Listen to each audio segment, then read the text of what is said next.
Happy New Year, everybody. I hope you're doing great. Welcome to the very first collective of 2023. I hope that your day is getting off to a good start, and I'm really happy that you decided to share some time with me today, and we're going to make the most of it, okay? So if it's your first time here, you chose a great time to join in. We're going to be looking at the next 7 days, taking us from today, Sunday, to next Sunday. And we had a really cool special topic today that was chosen, and it's basically what you need to focus on right here and right now. It was a tie for most of yesterday, and then members and Patreon supporters basically pushed it over. And just a quick note, it's always worth voting. There were only 15 votes that made the decision today when I calculated everything. So thanks to everybody who participated.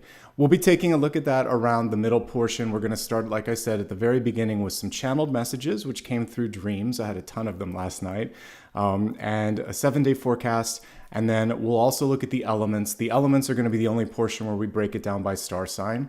Everything else is going to be for everybody that's present today. How's everyone doing today? Hopefully you are having a really great day. And I did a one card pull like I always do. It's 3 of Pentacles for today, I believe. One of the things that I said, and this is really key to kind of like why we're all here today, but the way in which you sort of begin this day, it's going to set the tone not just for January 1st, but also for the new year. So let's really approach this with positivity, possibility, and see where it takes us. Okay? If it's your first time, please remember to also like and subscribe. I saw we have a couple of new members. Thank you for joining. You can always show support with SuperChats, SuperStickers, and memberships. Members get to vote twice, as do Patreon supporters. You also get some cool perks, which you can see just by clicking that join button. If you'd like to join me across social media, it's always my full name, Nicholas Ashbaugh. A couple of quick notes because I put in the complaint on TikTok, but there is someone there that kind of like stole videos and started messaging people. I don't message people and I don't offer private readings. So if I say it enough, you'll know it when somebody sends one of those notes that it's fake. It usually takes a week or two for those fake profiles to go down. So I am aware of it. Thanks to those that reported it, and be smart and be safe out there. All right, again, we're going to start off with channeled messages today. As I was waking up, actually, I went to bed a little before midnight and then I woke up with the fireworks. But I had about 3 different vignettes of dreams last night and some common themes that I've been seeing over the past week or so. And instead of having a traditional like animal or nature totem, these were more like symbols like we would see in tarot. And again, for those that are new, I work with dream symbology in the very similar way that I would with anything that we're looking at, tarot cards, or, again, here with the dream symbology. So let me just go ahead and fill up the screen so you can see a little bit better. There we go. Okay, so there were 3 big things that we were looking at. One is foundation. I was shown all these sort of like cracks in a foundation and in a wall. So to me, it's about rebuilding and building a little bit stronger, a little bit better. The lock and the key came through. We'll talk about that. That's more heart-centric. And then finding the reward, not so much in an external thing, but in the inner sort of achievement. So these were 3 messages as we're sort of looking at the new year. So what would a New Year's Day be without the tower?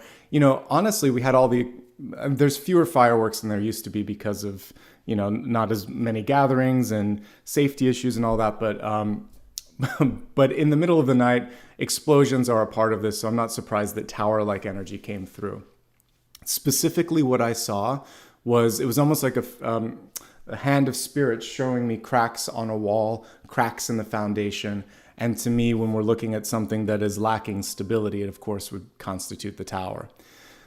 This basically doesn't mean that, trouble. It means it's time to rebuild. There's opportunities in your life to build something a little bit stronger than you have before. So embrace that tower energy. I know that sounds weird sometimes, but if you are a part of the change, then you aren't waiting for it to happen to you. And then that kind of puts you in a place of empowerment. The second message is that the tower itself, I was thinking of like the demolition of an old building. Even that requires planning. They put the dynamite in just the right spots, and it looks like it happens at once, but there's actually engineering, expertise that goes into even the demolition of a building. But that can happen lickety-split, like overnight.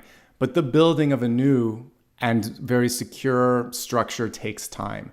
It takes a blueprint, it takes materials, it takes approvals of budgets, it takes people working and creating certain structures first, letting those sit and be sort of like, strengthen, and then you kind of keep building on top of that. So I wrote like one block at a time, and there's double meaning for that.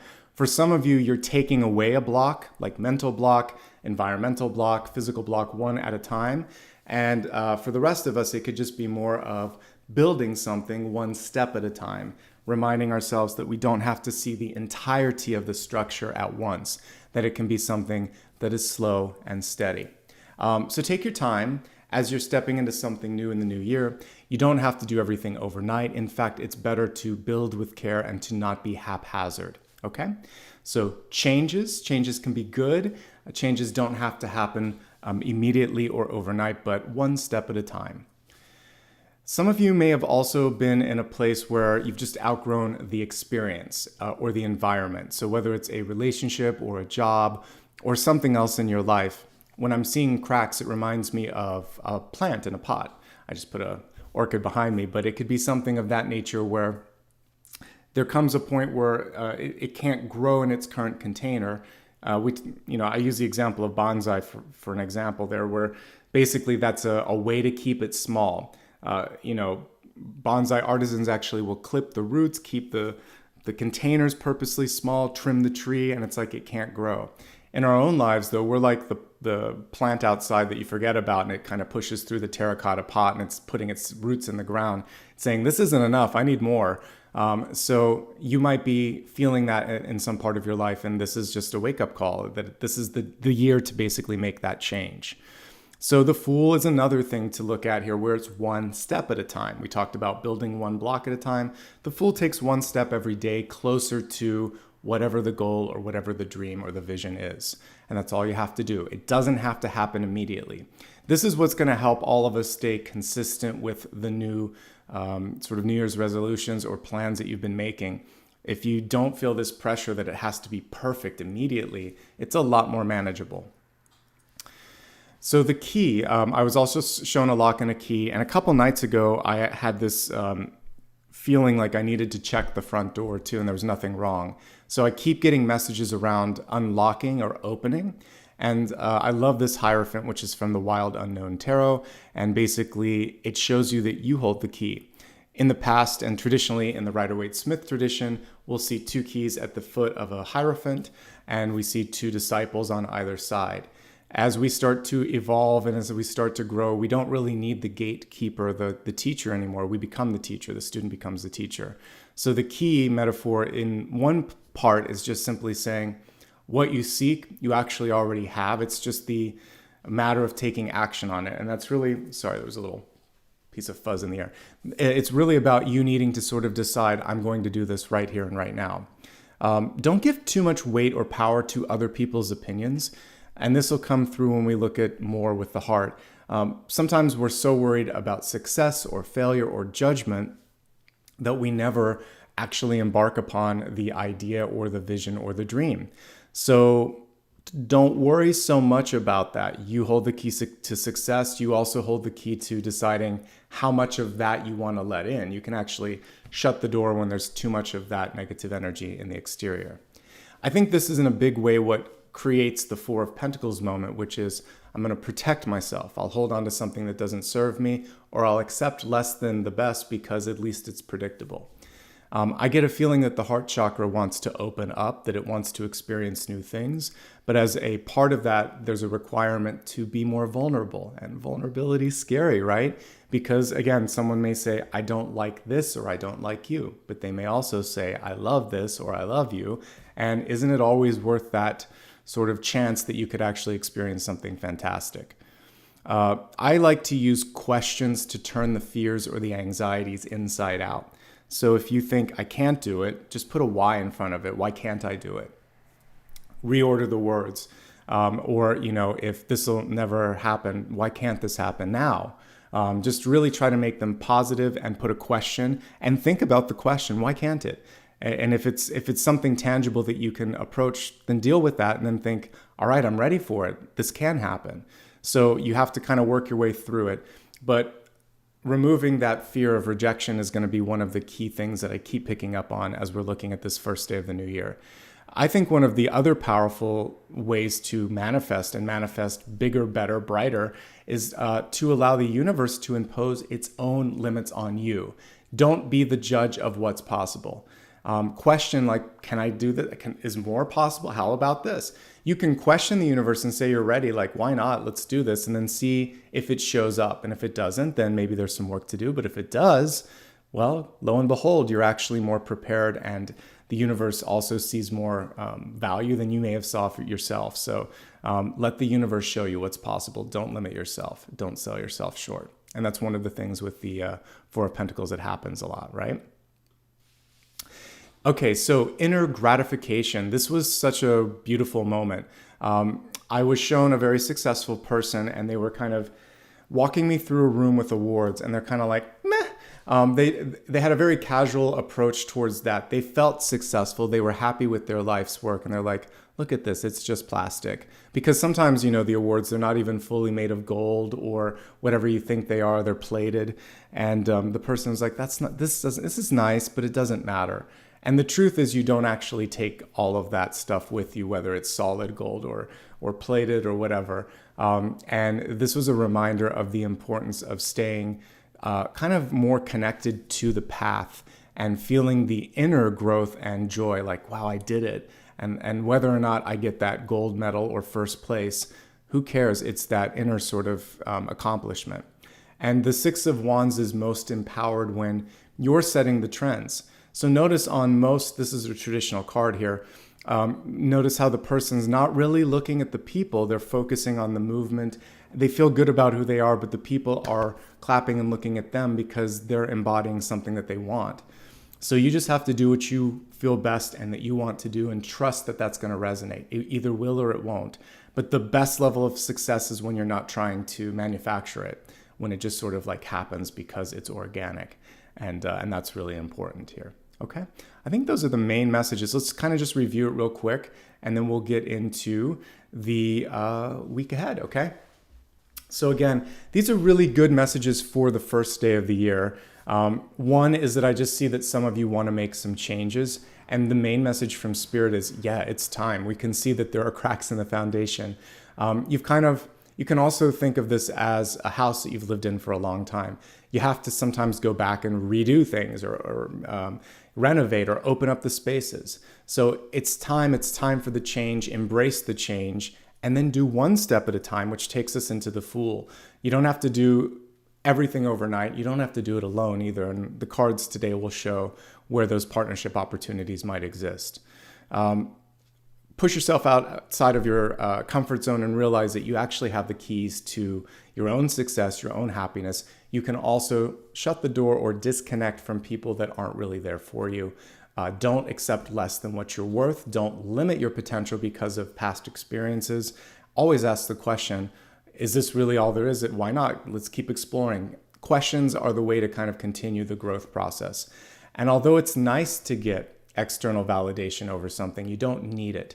It's more about the trophy within your heart space, and that feeling like you prove to yourself, I can do this. And that's the only number one sort of prize that you need, right? At least I think so. All right, so let's get started on the next portion of this. We're going to take a look at the 7-day forecast. Let's see, I have a few decks here I'm going to choose between. And I'll let you guys possibly choose for the main one, but let me see. What haven't we used in a while? Okay, I'm going to use the Tarot de St. Croix because this is a good one. So let's pull the camera down and take a look at the next week ahead. All right, this is going to take us again from Sunday to Sunday. Let me just get this a little bit more light here as well. Okay, there we go. Happy New Year, everyone. It's good to see you. Thanks to everybody that's given back. I will say thank you at the end.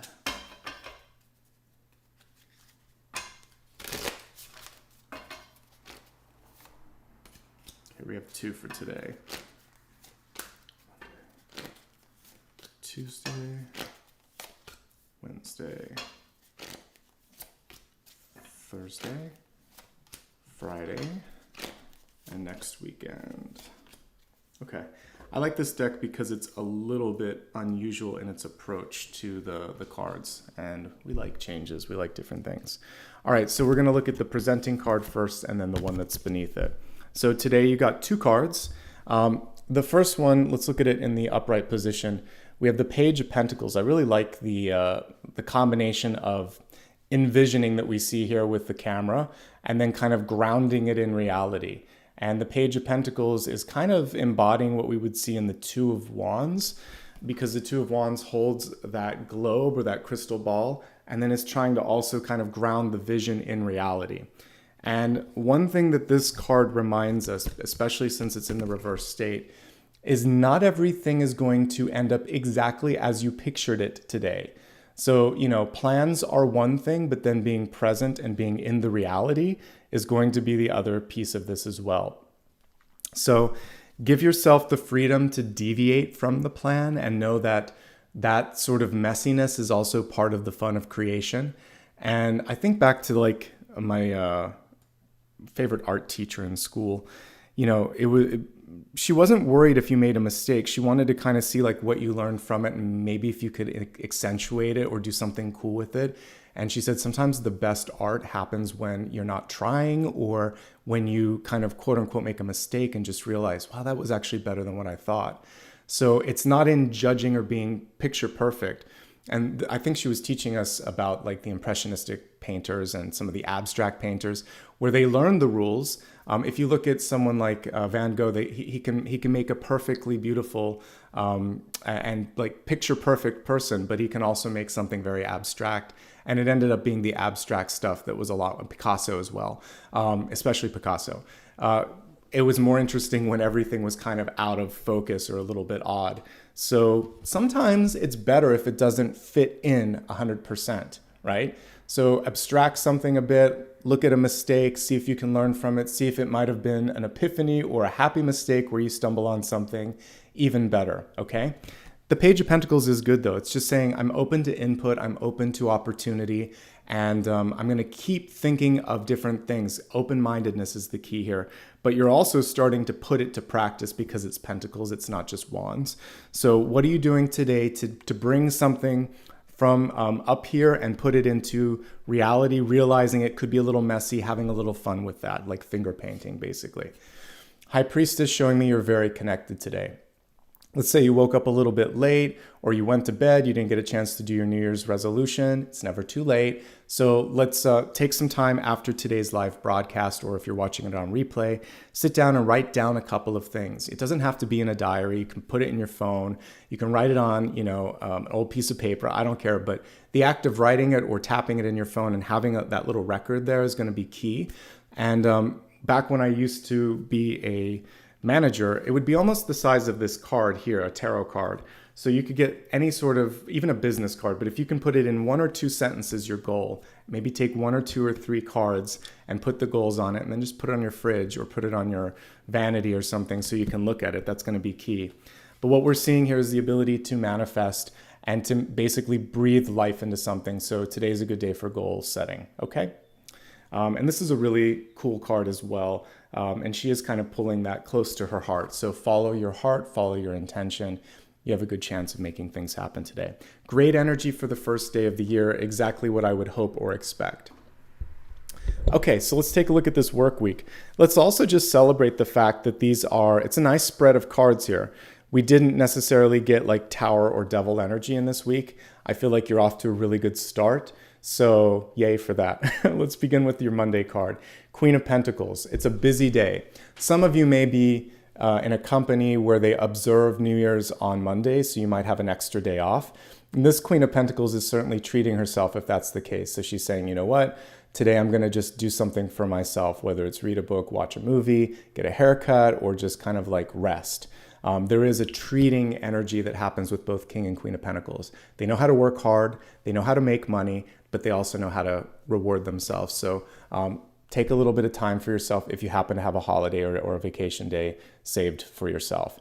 This, for the rest of us, myself included, that might be working, this is a really good productive day. Even if you're off work, you could do a lot with planning and organizing and setting things in motion. You don't have to do the physical work. You could just be thinking about, I think I want to do this, and it can all be up here. You can write down a couple things and then still have your relaxing day. But again, if you have a traditional work day, you're in a really good space on Monday. It's a good time to talk about numbers, schedules, deadlines. It's a great time to sketch things out, and it's just a really productive day across the board. So I like how the week is kicking off for you, and the vision or envisioning work that you do today pairs nicely with this.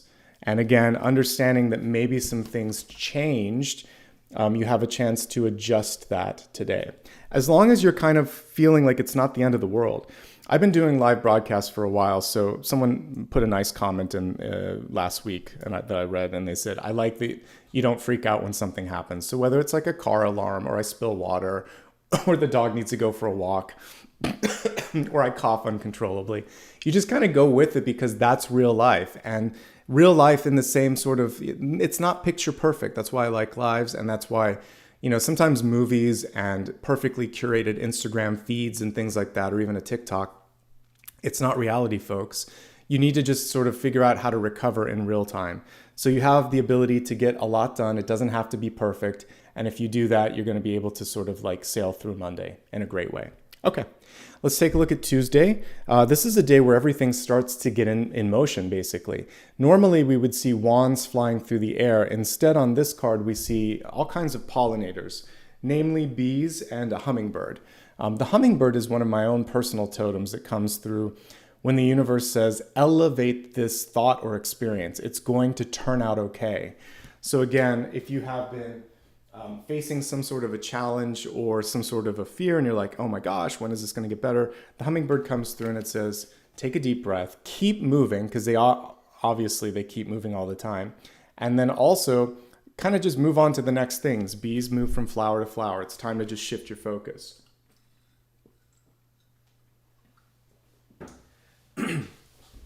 Eight of Wands is good for business because basically things have their own momentum and their own speed.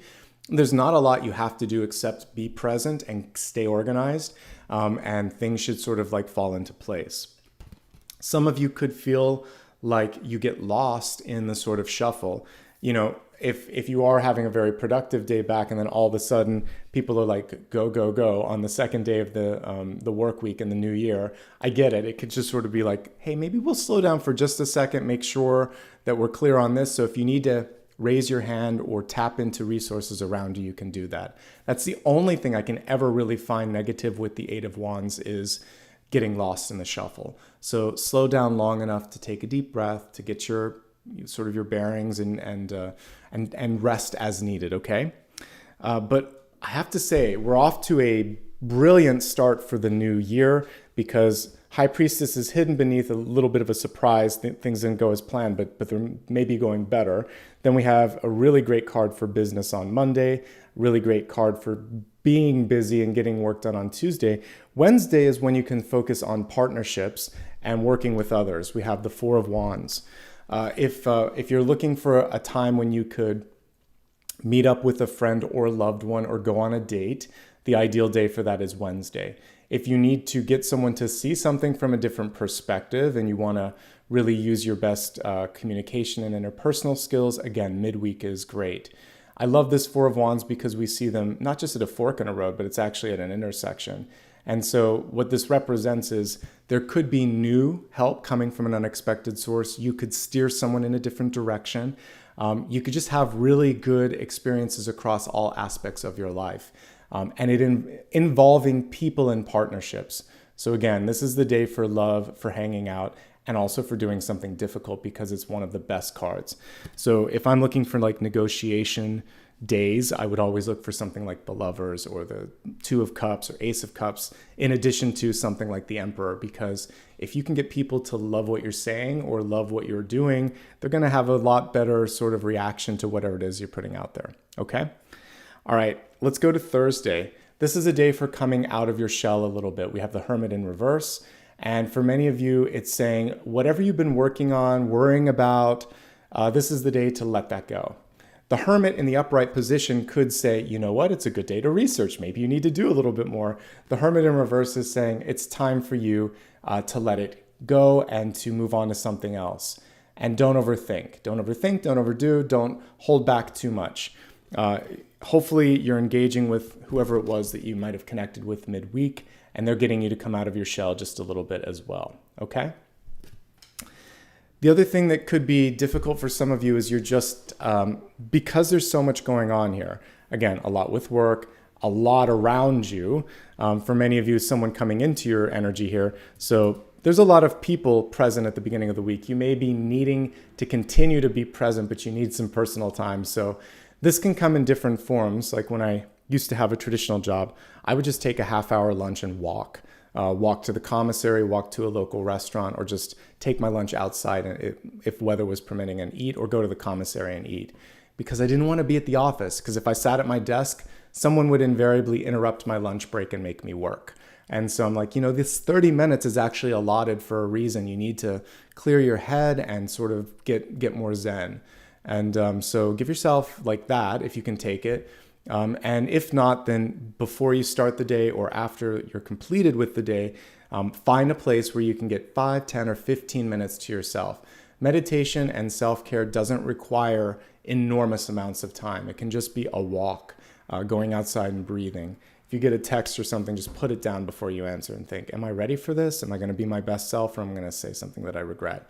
Just slow it down a little bit. Inward meditation will help you out, even if you're still it's still necessary for you to kind of like be very much out there. Okay, little tiny moments, 1 minute. And I constantly get comments from parents that'll say like, I don't have a free moment. You can find a minute.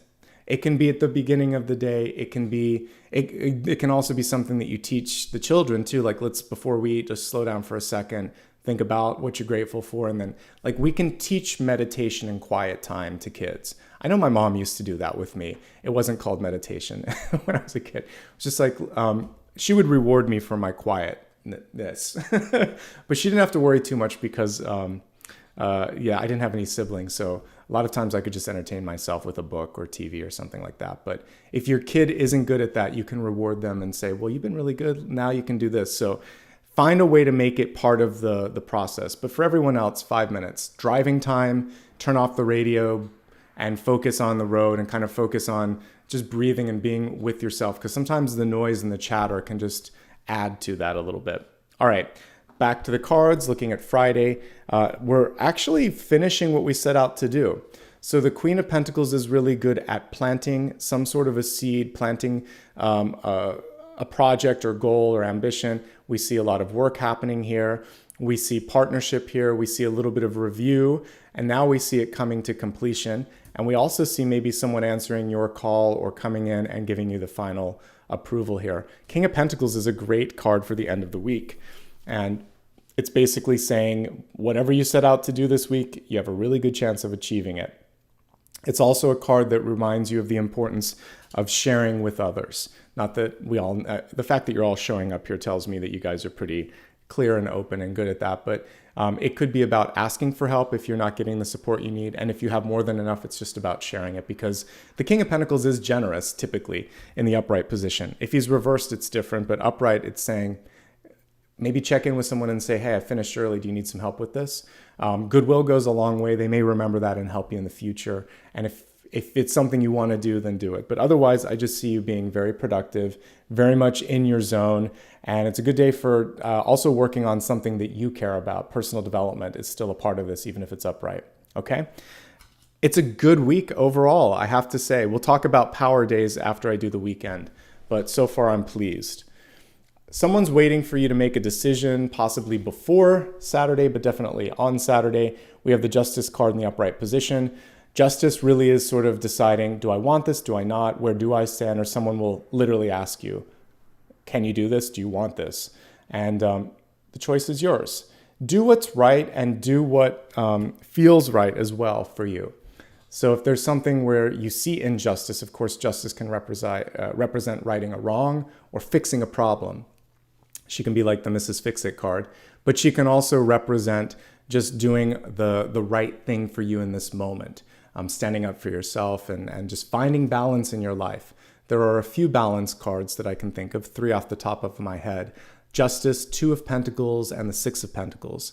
And the 2 and the 6 ask you for different levels of balance, but the Justice is really, are you in, are you out? And what's the most important? She really wants you to focus on a singular thing. She's holding a single sword. So she's also very connected with action at the end of the day, okay? So Saturday is a powerful day, and the power comes in deciding, because that sort of sets in motion all of these dominoes. It's going to, basically affect the next week.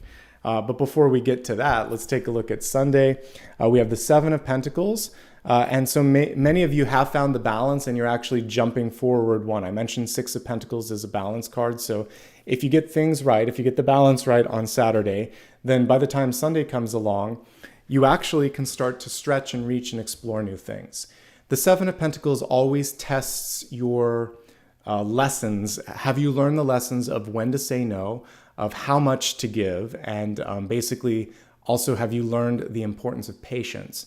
If you have, then you're going to quickly go to the 8 of Pentacles for Monday.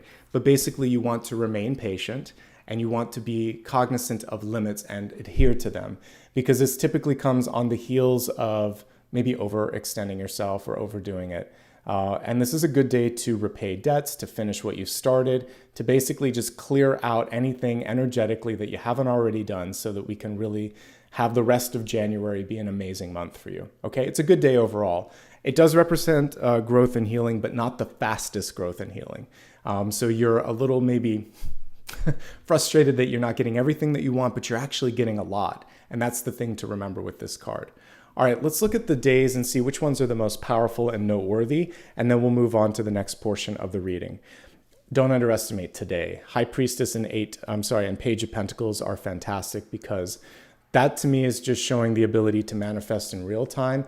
And if you look at something differently and recontextualize it, you can actually change its energy and the effect that it has on you and your life. And that's basically what this is. It is what you think it is what you see it to be. So see it to be positive instead of negative.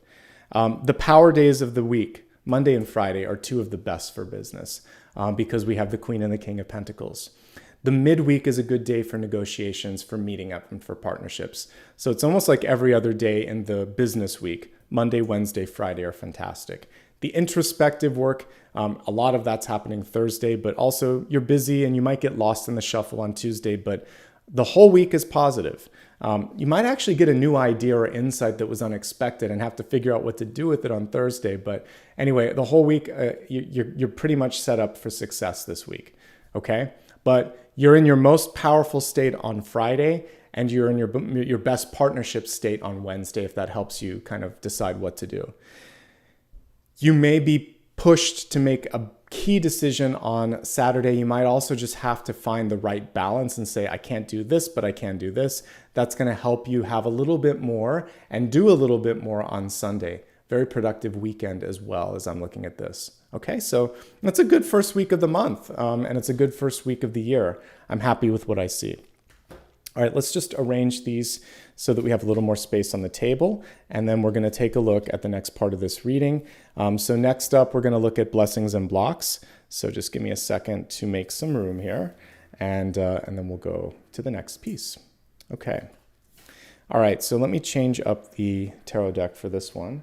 I already have it on the table, so why don't we use the iridescent fan favorite here, the Luna deck, which is part of Ethereal Visions. Okay. Blessing is the Hanged Man, believe it or not. And the block is the 3 of Cups in reverse, which I can totally understand why that would be a block. All right, let's break it down card by card. So first up, we have Hanged Man energy for the blessing. Some delays are worth it. Sometimes we have to slow down long enough to catch an error, catch a mistake, to see something that we didn't see before. I was on a text chain last night and wished someone Happy New Year's, and Siri changed the spelling of their name, and then they gave me a hard time, and I'm like, I should have just slowed down for a second.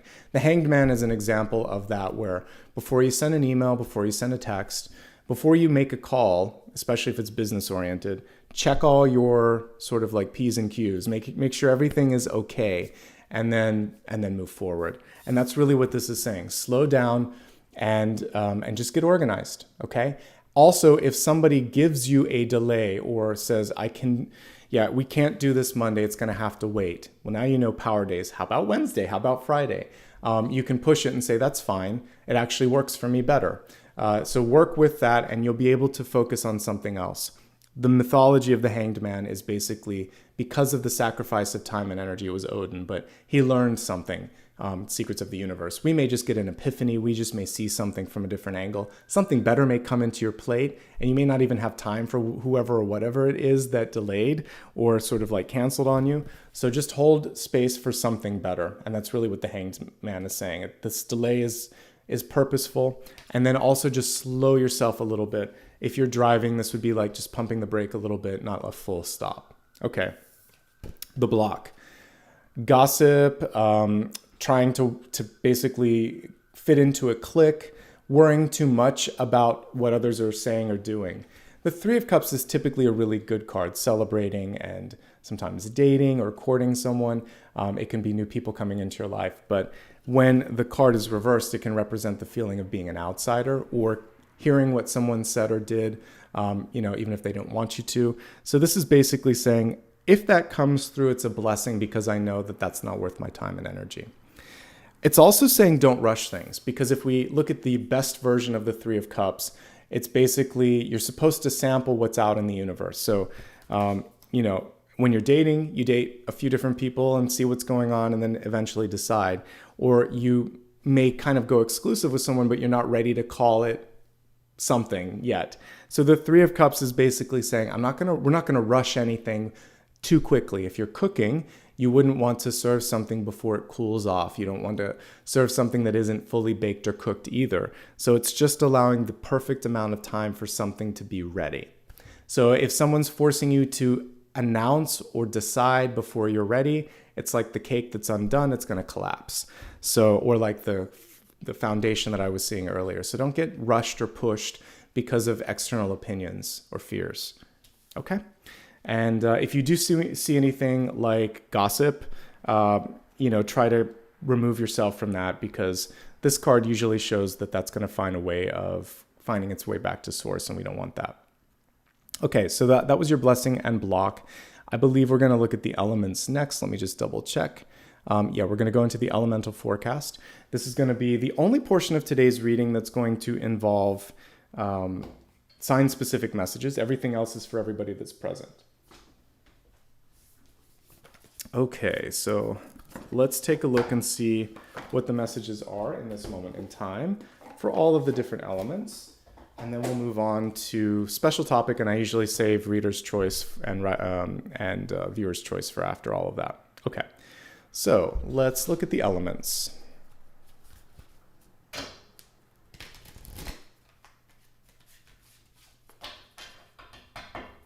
Yeah, this is Ethereal Visions, and Dakota can put a link to my website. You can always see these on my website. Okay, back to this elements.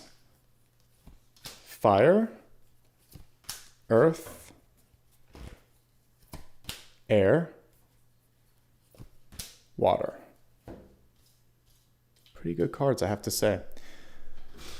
Aries, Leo, and Sagittarius, my fire signs. You have the moon representing this week ahead. And what's really cool about the way that this artist interpreted the moon card is something is going to open up. Fears are going to start to dissipate. You're starting to feel more in your power, and things are revealing themselves in the best sort of way. So we see basically the ocean parting and this person being able to walk and go to the other side. I always mention in the moon card that there is a path that we sometimes get distracted from. Typically, you would see the only thing that's missing is what the distraction comes from. Normally, there's like a wolf and a dog, or a coyote and a dog, and it's basically showing that competition or sometimes even similarities can kind of get in the way, and you're worried about competing with someone. And meanwhile, there's this path that's in front of you. So this one shows you that you're paying less attention to that. Now, sometimes there can be people that start to, the waves here almost look to me like people coming in and they're trying to intimidate through emotions or tactics. And again, she's just walking the path and saying, I'm unbothered by this. I do see the two animals in front of her, but they're not really blocking or impeding her path. She's continuing to walk. So that's the important thing this week, is to stay focused. What is it you're trying to do? Tune out some of the criticism, some of the gossip, or some of the just stuff that's coming in and getting in the way mentally. And also, if there's something that needs to come through, bring it to the light of day, unearth it. Because there is a revelation energy with the moon, basically you seeing and needing to do something even if someone else doesn't do it. So that's going to be what puts you in your place of power. Also, just at its core, this is divine feminine and intuition. So in the same way that I'm always excited if I see like the High Priestess, this is very clearly connected to intuition. Well, so is this card. This one is much more easier for you to kind of like connect with, because you just feel it. It's instinct, it's gut. It's basically very, very simple to know what's right and wrong. So follow that inner compass. It won't lead you astray. That's the message for Aries, Leo, and Sagittarius. Moving from fire to earth, let's look at Taurus, Virgo, and Capricorn. You're being asked to slow down. So in much of the same way that we saw the Hanged Man come through, we have the Sun, or the Knight of Swords here. Knight of Swords is about speaking and acting upon an idea or bringing sort of like something to attention. But when it's reversed, it's saying, you're not afraid, or whoever out there is looking at this is not afraid of focusing on what needs to be fixed and revising it. So this is a little bit of revision. We are in a retrograde, even though the cards today are fantastic. Retrograde does not have to be negative energy. It's just dealing with what needs to be dealt with. So for whatever reason, earth signs, it feels like you want to do a little bit of editing, review, revision, or revisiting of something. This could be a document, a decision, a course of action, or even just like what you're moving towards. So it's great, actually. I mean, it's better to make course correction now than, when you're 10 miles down the road and it's going to take all of this sort of like, re-navigation. So it feels like you have this opportunity right now to say, this is what's working, this isn't. Let's get rid of this. Let's focus on this. Let's move some of the resources here. And it's basically a very smart way to go about things. This is also about being direct and being outspoken. So if something needs to be done, you'll be the one that's going to say, I have a question, or I have a concern, or I have an idea, and raising your hand. And not kind of like apologizing for it too much, and not also being self-deprecating. Remember what I said about limits. Don't put something in front of what you're going to say that lessens it. Like, I may not know a lot about this, but here's my idea. Or this may sound outlandish, but no, stop it. Just put it out there and see what people have to say. Say, I've given it some thought and this came through. I think we should talk about it. That's stronger. That will command attention. And you're not going to put doubt. Don't season it with doubt. Season it with opportunity instead. Just say, I have a really interesting idea. What do you think? If you really want to get their insight. If you don't ask a question. Just say, I think we should look at this. Is there a reason we're not? That's a more power. If you're going to ask a question, ask why not? Instead of what do you think? So use your communication to be direct, to be powerful, to be insightful, and share that with others. And I think that's going to be really important. Okay. Moving from my earth signs to air, going to Gemini, Libra, and Aquarius. You're going to have a busy week. You're going to get a lot done. We have the Eight of Pentacles. You're really putting, in this case, like finishing touches on something. There's two different cards. We got the Three of Pentacles for today when I pulled the daily card. And I mentioned that that's a card of mastery. This is the card that comes before it, even though it's like reverse chronology. This is where you're learning, you're perfecting, you're understanding, and you're really getting a lot out of the experience. So I'm hoping that in this moment in time, you are all slowing down long enough to enjoy, to embrace, and to really learn about whatever it is that you're doing. This is just like when we were looking at the Knight of Swords in reverse. This is also a great time to go in and circle things, highlight things, or change things. For those of you that are working on a written document of some sort. It doesn't have to just be like creative writing. This is the editing phase, but it doesn't have to be like a complete redo. That would be the Tower. This is typically sort of deciding, oh, we can move this here, or I could add a little bit here, or I want to do more research here. You're like 80% done, just like the card would suggest, and you're just deciding how to fill something out. So I see a lot of progress, a lot of learning, a lot of return on any sort of energetic investment that you do this week. Suffice it to say, you'll be busy but productive, and you'll be very happy with what you've done by the end of the week. You can make a lot of progress. One thing that I've been doing here in my apartment, I'm nearly done in the living room and it's fantastic, but I try to make sure that I unpack no less than 2 to 3 boxes per day. And as I unpack them, I don't just put them away. I decide if I want to keep what's in there. So that's why it's taking me longer. But I have to say, it's so nice now when I walk into the living room, there's no more clutter. It's just like I have like maybe 3 boxes left. It'll be done today. That's my New Year's resolution for today. And then I'll finish up what's in here. And then I can focus on getting some furniture and some other things. But I wanted to clear the mess first and see what I needed before I added to it. And it takes several days. It takes maybe 5 to 8 days or something before you see progress. And then you just walk in and you're like, oh, it's done, isn't it? Okay, this room's done. I can move on. And for those of you that have worked on big projects, you know what I'm talking about.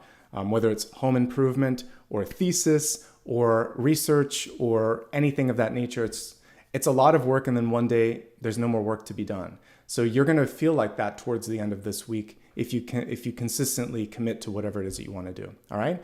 So that's a good message. All right, moving on to my water signs, Cancer, Scorpio, and Pisces. Don't second guess yourself, and don't underestimate the power of planning. So we have the card that I always like to see partnered with either Magician or High Priestess, and you got the High Priestess. So this is really important for today. It's the Two of Wands, and the Two of Wands is saying, this is what I see, this is what I want, this is how I'm going to do it. Simple. Really getting clear on what you want. So the universe hears you, and it's like, all right, she or he is very much ready for this. Let's make it happen. Okay? And the world is your oyster here. We can see that. So if you truly believe in that and really kind of own that, then you're going to be able to bring that into your life. Stay open to unexpected twists and turns. Things may not kind of show up exactly as you thought. And we saw that with this. It's all about how you decide to frame it. Really cool sort of imagery there. So it's all in how you decide to frame the experience. And other than that, you may have this week where there's a lot of insight and ideas coming in and you can't think how to ground them because we have that earth energy, the globe, but she's upside down in this. So that's basically saying, all right, what do I do first, right? So it could simply be where your heart is, because that's where I saw the biggest expansion opportunity. It could be where the resources are. Where can I make the biggest impact? And you could seek external counsel if you want to and have someone else weigh in. But the key thing for you, I think, is just to ideate, aka brainstorm, come up with thoughts and visions, put them down, and don't judge them yet. If you've ever been in a brainstorming session, there's usually a rule of thumb that you don't call anything stupid or silly. You just put it on the board, because later you can sometimes piggyback off that idea or springboard from that idea, even one that seems like it's outlandish. So put it all up there first, and then figure out which one can I at least get something done with this week. Okay? So I think the biggest problem for you is overwhelmed thoughts, like too many ideas or swimming thoughts. And so just get it all on paper and then either talk to someone or figure out where you can make the biggest splash. Okay? Some of you may also be trying to build a house without a blueprint. So take one day this week. Monday's a great day because we have the Queen of Pentacles. And just slow down and create the plan. If you try to write or build or do without knowing how to do it, sometimes you luck out. Usually you're going to run into some architectural challenges. And in order to really get the Three of Pentacles, where we see them building something and it's like letter perfect and plan perfect, you need to have the vision. So take some time, slow down. For you, the Hanged Man is about planning this week. So slow down long enough to get clear on what it is that you want to do. And that's going to serve you well. Overall, like I said, I can't fault any of these messages this week. They're really nice. All of them are decently empowered. But again, just to kind of review, For my fire signs, I see something opening up for you. There could be some environmental or external challenges, but you can manage it. For my earth signs, it's about acting like acting swiftly, being outspoken, slowing down long enough to review or revise something, you'll be okay. Air signs, you can set out to do something and see a lot of progress this week if you're consistent with it. Great time for learning, by the way. I might have forgotten to mention that. This is a good time for learning something new. And then also for my water signs here, it's a time to focus on what is it you're trying to do? What do you have in mind? Literally, the universe is asking you that at this point. All right, so if you just joined, we're going to get ready now for the viewers. We're going to do the special topic. We'll do viewer's choice after that. I'll give you a chance to vote on some of the decks. Let me just get everything organized here. The only one that I'll take out of the mix here is this Tarot de St. Croix, since we already used it. So give me a second here. Let's see. I'm going to kind of pull from what's around me as well. I'll put Afro Goddess as one option. I might put the iridescent one here as well. Let's see. I may do an old-fashioned one here, the Morgan Greer. And let me see if there's one that I haven't used in a while. Sun and Moon is fun. Let's see. I'm going to go and see if I haven't used one, and then we'll vote.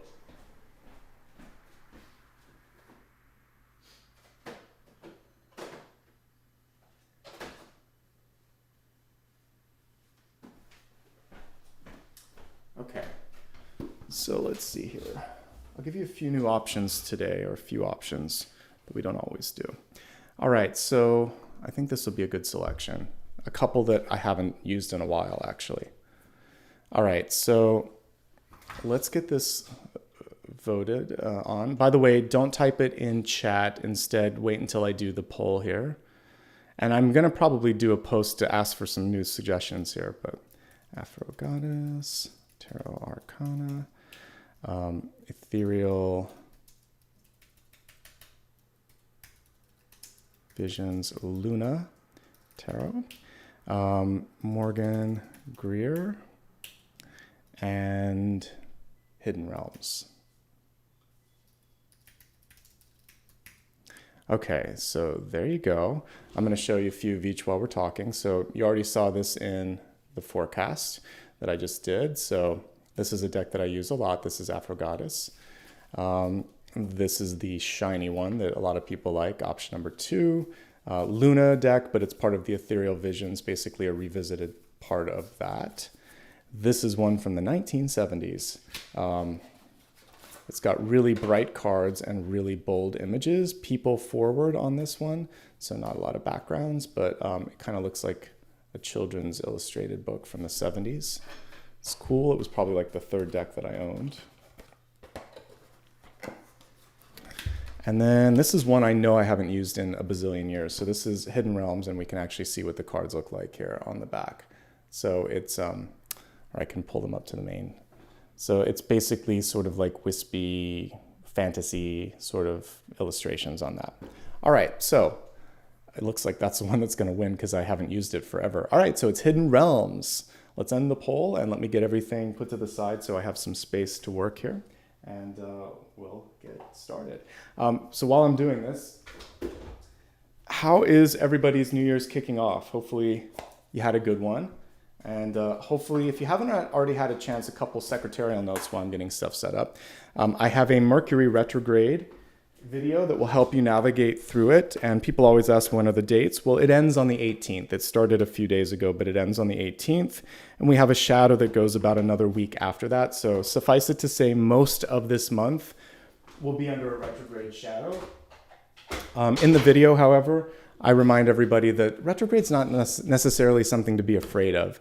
It actually is an opportunity for us to step into, clearing out some old patterns and cycles. So try to approach it with an opportunistic sort of view and see where that takes you. And I also did a New Year's video too.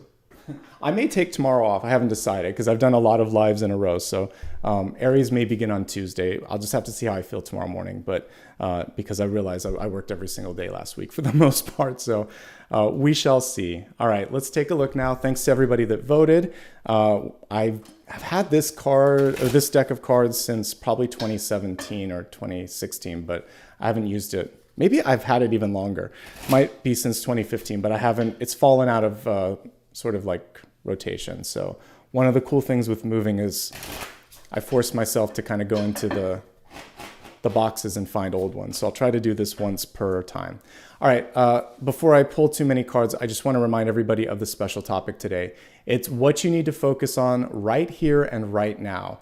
And it's basically helping, for those of you that are indecisive, it's helping you decide like, what's available to me? I'm confused. What should I be focusing on? It's a good thing for the new year. I think it'll help many of you set your intentions. It's actually a beautiful deck, and I should use it more as I'm looking at it.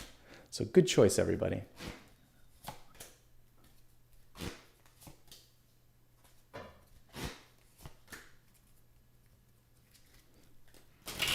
Yeah, it very much looks like something that you would see in a once upon a time fantasy sort of thing. Lots of fairies and sprites and elemental energies in this.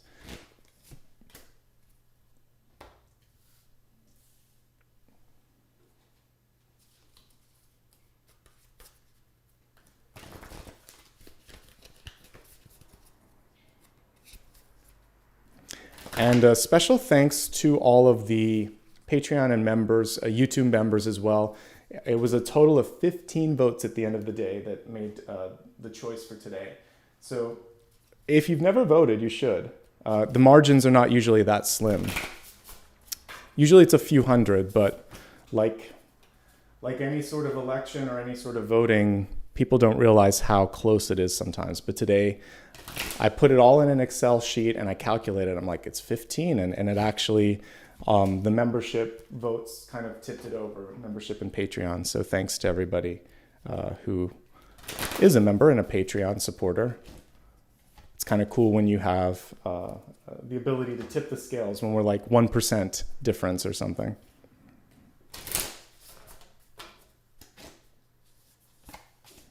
Okay, give me a second here just to look at everything. I want to take it all in as we're looking at it and just observing a couple things. I love that your outcome is the world. That's a really cool thing to kind of see here.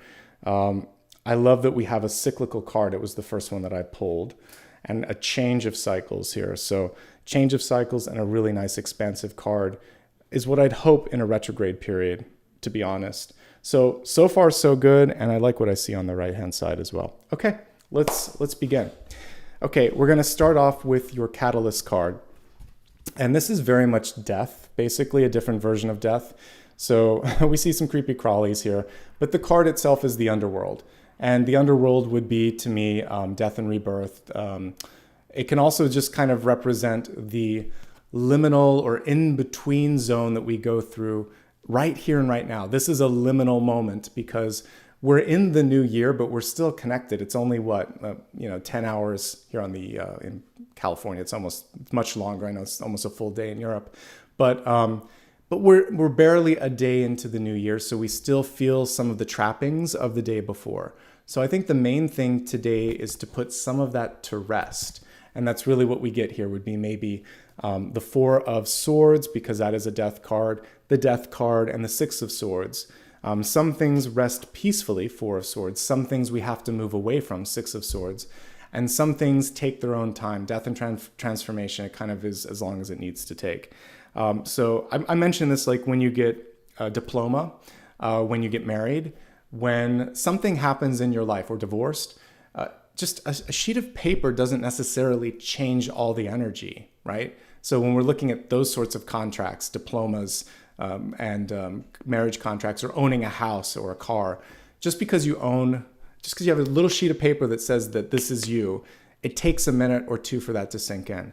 So I think the biggest thing right now is to realize that whatever it is that you're seeking, it's already happened energetically, but the realization and the action because of that, that's the big challenge right here and right now, is understanding that The change happened, but it's waiting to happen here and here.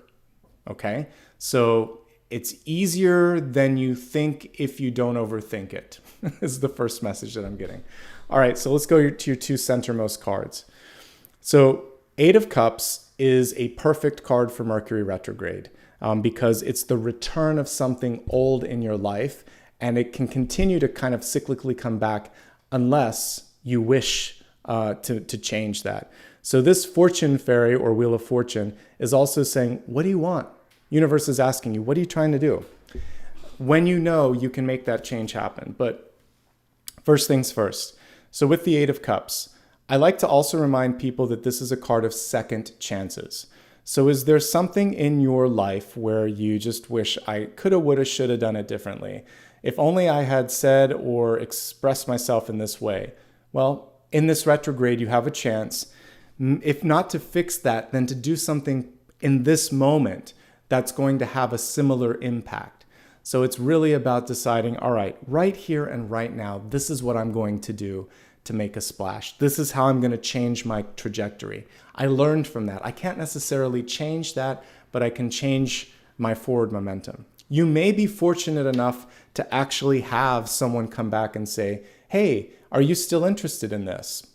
Because now we're looking for someone, or this house or apartment is available because the other person fell through, or, you know, for whatever reason you said no to someone when they asked you out, you run into them again. You have a chance now to say, hey, I'm sorry. Like, I really would like to hang out. You get a second chance. So some of you get a second chance. The rest of you get a chance to do things differently in this chapter of your life. It's not necessarily about fixing history or going back and experiencing that choice again. It's saying, I'm choosing to act differently, decide differently, and open up new doors so that that won't happen again. That template won't happen. And then we see a fortunate shift for you, a change in fortune and a change in direction. Notice how this particular Wheel of Fortune, she's holding one of my favorite totems, a dandelion seed pod. And basically she's saying, make a wish, make an intention, set a goal. I can come through, but I need you to wish it, want it, and believe it. Magic and dreams only happen if you believe in them. And the Fortune Fairy is saying, don't lose hope and don't lose connection with that. And if you want to change something like finances or success in a certain aspect of your life, right here and right now, set the intention and believe that you have the power to do it. Okay? And so we get a second chance. It may not be an exact repeat. Think of it like in modern terms, it's a reboot. So if you enjoyed a movie or a TV series from the past, and, you know, sometimes successfully, sometimes not. But let's imagine this is a successful reboot. You're like, this is actually better than what I thought it could be. And it's not like a rerun. It's like an elevated version. It's better casting.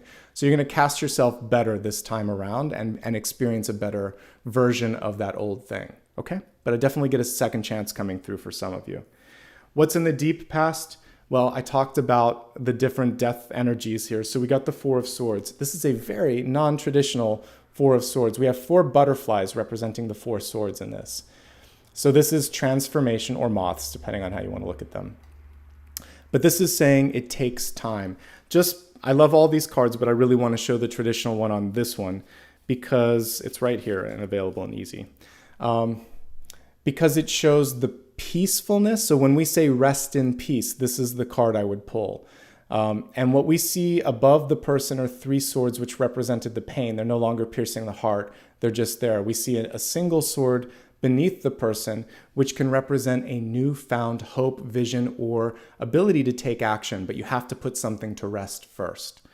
And in this particular deck, it's reversed, but they're saying, okay, if you slow down long enough to take a break, because when that doesn't happen, if you run, go, you don't have a chance to integrate and to put to rest something, then you're not going to have a chance to spread your wings. So I like both illustrations. But typically when this card is reversed, it's saying, I can't catch my breath. I'm so busy. What do I do? You have to do what the card shows you to do, which is to take a break. It doesn't literally have to be sleep. It could be meditation or not doing a lot. But when you allow for stillness to exist in your life, clarity comes through. Otherwise, it's just a cacophony of insanity around you all the time, and you have to slow it down, okay? We have the Knight of Cups, recent past. Some of you are deciding to prioritize love, relationships, or creativity, or maybe just personal happiness. So maybe 2022 was a year where you just felt like, kind of like this character here, wistfully wishing for something more, a little bit disconnected. And so this is more about saying, I'm going to be more present, I'm going to have a little bit more fun, and maybe I'm going to spend more time with people that I care about, whether that's a partner, a new love interest, friends, or simply doing something you love with people that you love. This is really bringing in the love and the joy. This is the key that will unlock the lock of the heart that I was picking up on in the channeled messages earlier, okay? It's a beautiful card overall, though, I have to say that. And it is just saying, easy does it. The Knight is usually a lot more active than this Knight. So normally we would see a Knight riding in on a horse. So this Knight is not rushing things. It's saying, you know, there's going to be plenty of time to decide what I want to do and make up for lost time. I really want to make sure that I want it this time, and I like that. So I think that one thing that you can change in 2023 is slowing down long enough, even though he's not reversed, just to really clarify the heart space. Is this right for me? Or am I doing it because mom and dad or partner or my children or society wanted me to do it? Some external force on you, okay? Let's look at your crowning card. 9 of Wands, great card. It is the card of survival. Here we actually see a phoenix on it, which is really cool. So the card is reversed. So some of you may be feeling like I'm being pushed to my limits. But if we look at this upright, we see the fiery energy and we see the phoenix, and it's almost like a ballet dancer. Basically, grace under fire is what you could actually discern from this beautiful illustration. So you may be pushed to your limits, but you have this ability to navigate it with grace under fire. And just like a cat that has 9 lives, you at least have your 9th life here. You have more than people are giving you credit for. To contrast it with the traditional card, we would normally see someone that is a little worse for the wear. You know, they normally have a bandage on their forehead, and they're standing in front of the wand saying, they're staking a claim, saying, I worked hard to get here. I'm not giving up now. I may have a headache. You may be, you know, making me a little bit exhausted at the moment, but I'm going to finish what I started. Here's your traditional card. So you can definitely see a different approach in the illustrations here. Both of them looking around, looking at the past, and deciding, is this the best use of my time and energy? How far have I come? How far is in front of me still to complete? Usually the answer to the 9 of Wands, though, is, yeah, it's worth it. Let's finish what we set out to do. And you can't knock me down. You can try, but you can't. I'm always going to rise back up. So this is find your inner phoenix in this moment and finish what you started. There is a general health note with this. Standard disclaimers apply, even though I'm way ahead of the health portion. There is a little bit of a health note that sometimes you can be experiencing difficulty in concentration, migraines or headaches, or just stress that is kind of in your headspace. The disclaimer says I'm not a doctor, I'm a tarot reader, but it's good to remind you guys of that. I'm not a replacement for a doctor or a specialist. If you are feeling that, go to a doctor. But what could be going on for many of you is a feeling of being just sort of like overwhelmed because of how much you've had to do. And so really what's going to help you is getting some context and saying, okay, well, this is what I can control. This is what I want to control. This is what isn't worth it. And by contextualizing things, it's going to give you a chance to really be clear on everything. All right, let's take a look at what's availing itself to you. So these are 2 of the most powerful cards in this sort of like, what do I do now spread, because this is showing possibilities. So we have the Page of Wands showing a new idea that could take flight. And then we have the World card showing just how far that idea could go. So let's start with the idea itself. The Page of Wands in reverse, I like that we have like this little kid on this one. It is something that needs to be nurtured if it is a new idea, but it can go quite far. Pages are one of the most powerful court cards, even though they're underrepresented, because they represent not just the channel from source, but also the sort of link between sometimes, you know, the inception of an idea and then the person that can actually do it, or the person that has the rubber stamp approval. So you are that person that can actually take it to the finish line. And the important thing for you is not to relent. That's why I'm very happy that we have the Phoenix card here. If you're one of my viewers that is a creator of some sort, like whether you're an artist or a writer or you do video work like me, you'll understand that you don't always hit it out of the park with something, right? And or you may meet someone who just doesn't get your vision and they reject you. The rejection in and of itself, especially if it's just one or one of a dozen, it doesn't necessarily mean that this isn't good. It means that you have to find the right audience, the right link to kind of bring this to the next level. So keep pushing. A Page of Wands reversed is stubborn in the best way, not in a pushy way, but just sort of saying, no, I'm going to adhere to the vision. They're also open enough to integrate positive and critical feedback, saying, this could be even better if you try this. And they'll think about it and they'll weigh it with their own wants, needs, and desires. And they'll say, you know what? Maybe you're right. Let's try it. They're just stubborn enough and they're just open enough. And that's going to be the magic combination to keep you kind of moving in the right direction. Okay? Don't get distracted and don't throw away something before you've had a chance to really see it through to the end of the line. All right? Let's see how you're showing up. Pretty darn good here. So the stallion in this deck, I believe, is the Chariot card. So this is also about deciding to take ownership and take control over this. So are you ready? I would just really say on this one, are you ready to own it and put it out there without apologies? Because one thing that can definitely affect your, I'm going to try to find the best word, like the stickiness of an idea or the attractiveness of an idea is your own. I talked earlier about like not putting any sort of self-deprecating energy, but it's your own belief and your own delivery. So delivery matters a lot right now. When you say you should look at this, do you say so with a sense of confidence and also sort of like, if you don't, you might miss out or I might find someone else. Put some energy behind it, like really some belief. Your belief is what's going to move it forward. And just like the stallion, it has a life of its own. That's why they chose to put a stallion instead of a traditional chariot on this one. So it's the wild, unruly energy of the passion that's going to make it stick.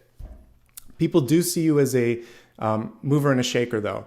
If I get an Emperor, Empress, or Chariot card, it basically shows somebody that can get work done. So people are seeing you as someone that they trust. All I want to see is some passion in this too, because we're connecting it with the Page of Wands. If you see that, then you're going to be able to see this sort of like take off on its own. All right, in the environment, we have the Sun card. Couldn't ask for a better card for receptive energy.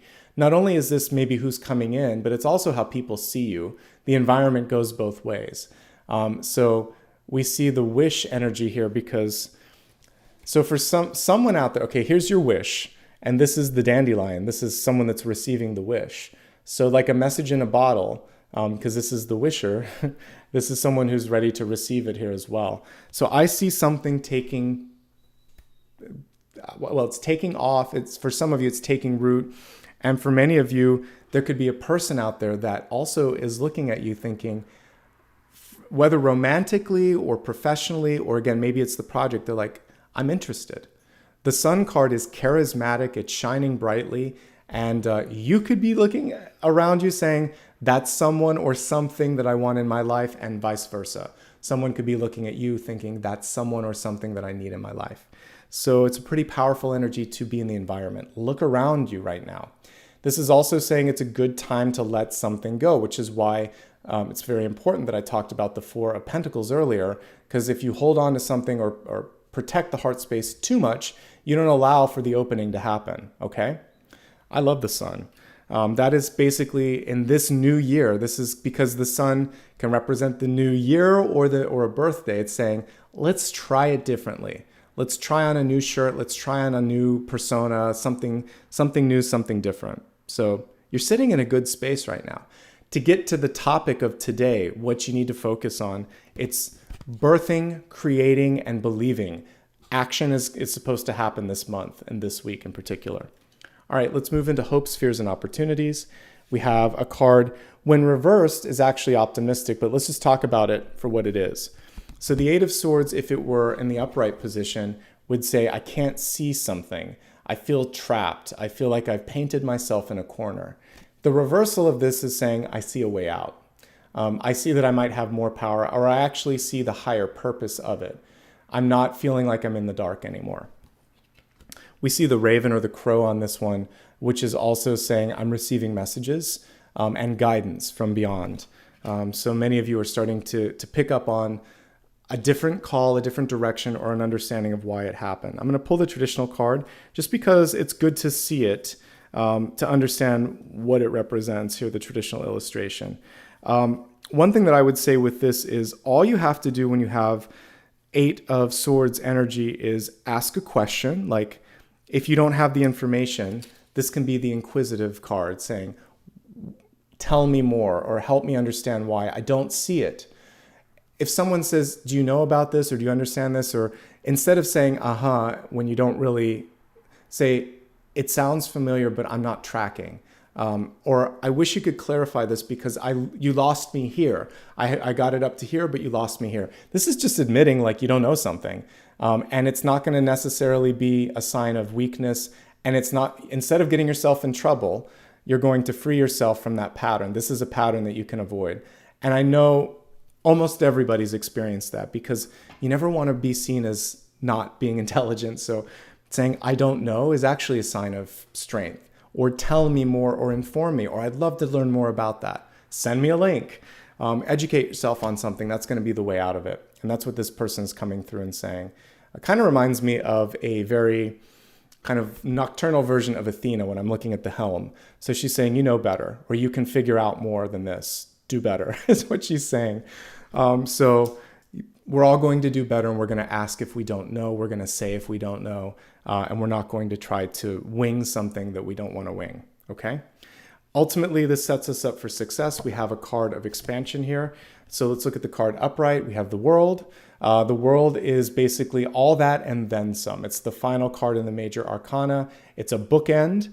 And we actually got like death and expansion coming through. Your catalyst is to put something to rest. And we actually got putting it to rest in the deep past. And now we have expanding as the outcome, all of these big, powerful cards being reversed. So again, this would be, just like it said, the underworld, and this is the ability to go into that underworld, putting it to rest. And then once you do that, you're going to see the bigger purpose. Publication, distribution, podcasting, broadcasting, outreach, travel, exploration. There's nary a bad thing with the World card. It's everything that you wanted, but even bigger. The only thing that can happen whenever I get star or world energy reversed, it's the attention, it's the scrutiny, it's the feedback that sometimes can be a little bit off-putting. Because when you are visible on a world stage, then there's a lot more coming at you. So even if that world isn't like the world literally, let's just say you're putting something out there for consideration. Maybe it's your resume, maybe you're in a cooking competition, whatever it is. There's still going to be judgment. That's why judgment follows, it's right before it, I should say, it precedes the world. So the interesting thing is it doesn't matter. Knowing who you are. Remember I was talking about the awards or the rewards, and the award and the reward being in the heart space. You feel it. Once you've embodied your own judgment, then you can become the world. Then you don't care what the judgment is. You've already been through that. Say what you will, think what you will. It's a reason a lot of public figures and celebrities can't worry so much about what people are saying and doing because there's just too much and you can't. So focus on why you're doing it, not what people are saying. You've already been through judgment. You have to trust and judge yourself first, and then other people's judgment won't matter as much, okay? What can the world represent right here and right now? A change of job, a change of location, a change of mind. We got that in particular when I was looking at some of the elemental forecast messages. So it's okay to change your mind. It's okay to change direction. And it's okay to do something different and bigger and bolder than your family, your friends, or you did in the past. What else are we going through each new year for, right? Than to experience something different. Okay, let's expand this even more than we already have. We're going to take a look at health, wealth, love, and destiny. I already threw up the disclaimer, but just in case you joined late, I do not replace like a financial advisor or a doctor. I'm here to basically show you energetic opportunities. So as I look at health, it's not necessarily health advice. It's like what can open up in your life to bring you maybe more happiness or more opportunity. So we have the toadstools card that came through reverse, and it says growth. So the card being reversed is saying there could be parts of your life where you're just, for whatever reason, I'm sure we've all been through something like this before, but you hold back from putting yourself out there, even when you know you can do it. Maybe it's because you're afraid of one-upping someone else, shining brighter than them. Maybe it's, again, a fear of success or judgment, but you can't really afford to do it anymore. The universe is saying there's a window of opportunity that if you don't go through it, it's going to close and then you're going to feel frustrated. So let's really embrace this opportunity and grow. This is also showing that when we look at health and paint it in a broader stroke, this could be you're going to maybe open up your heart, open up your mind. There could be a part of you that grows that you never thought could. And if you can get past the stubbornness or the disbelief, there's expansive energy that wants to happen there. So personal growth and personal achievement wanting to come through in this period. All right, let's specifically look at the cards and see some other health messages in this moment. Okay? All right. So let's focus on what's coming through in the deep past. So one thing that I really want you to allow yourself to do right now is slow down. And I think this is true of everybody.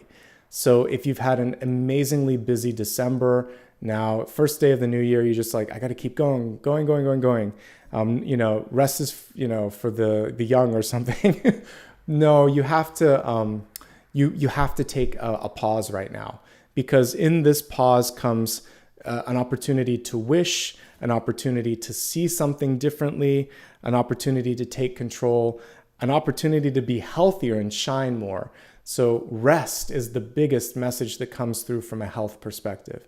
Rest, meditation, and self-care. We also see a cycle that doesn't suit you going into the past. So the underworld, an old cycle here that we don't necessarily need, and we see a breakthrough happening. So where there was stagnation, you've now put that to rest and you can see movement. So for something where you could never make it happen, maybe a change in health or doing something that you really wanted to do, now you're just going to make it stick. You can do that in a retrograde. If it didn't work before, try it again and do so, and do it with a kind of Yoda sensibility. Don't try, just do it and say, I'm going to commit to this. It's going to be something better.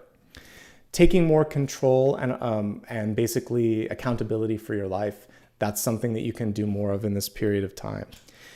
Don't ignore something. 2 of Swords, 8 of Swords can be trying to sweep something under the blanket and saying, or the rug, and I'm not going to do this. You have to. This is a time where you have to pay attention to something.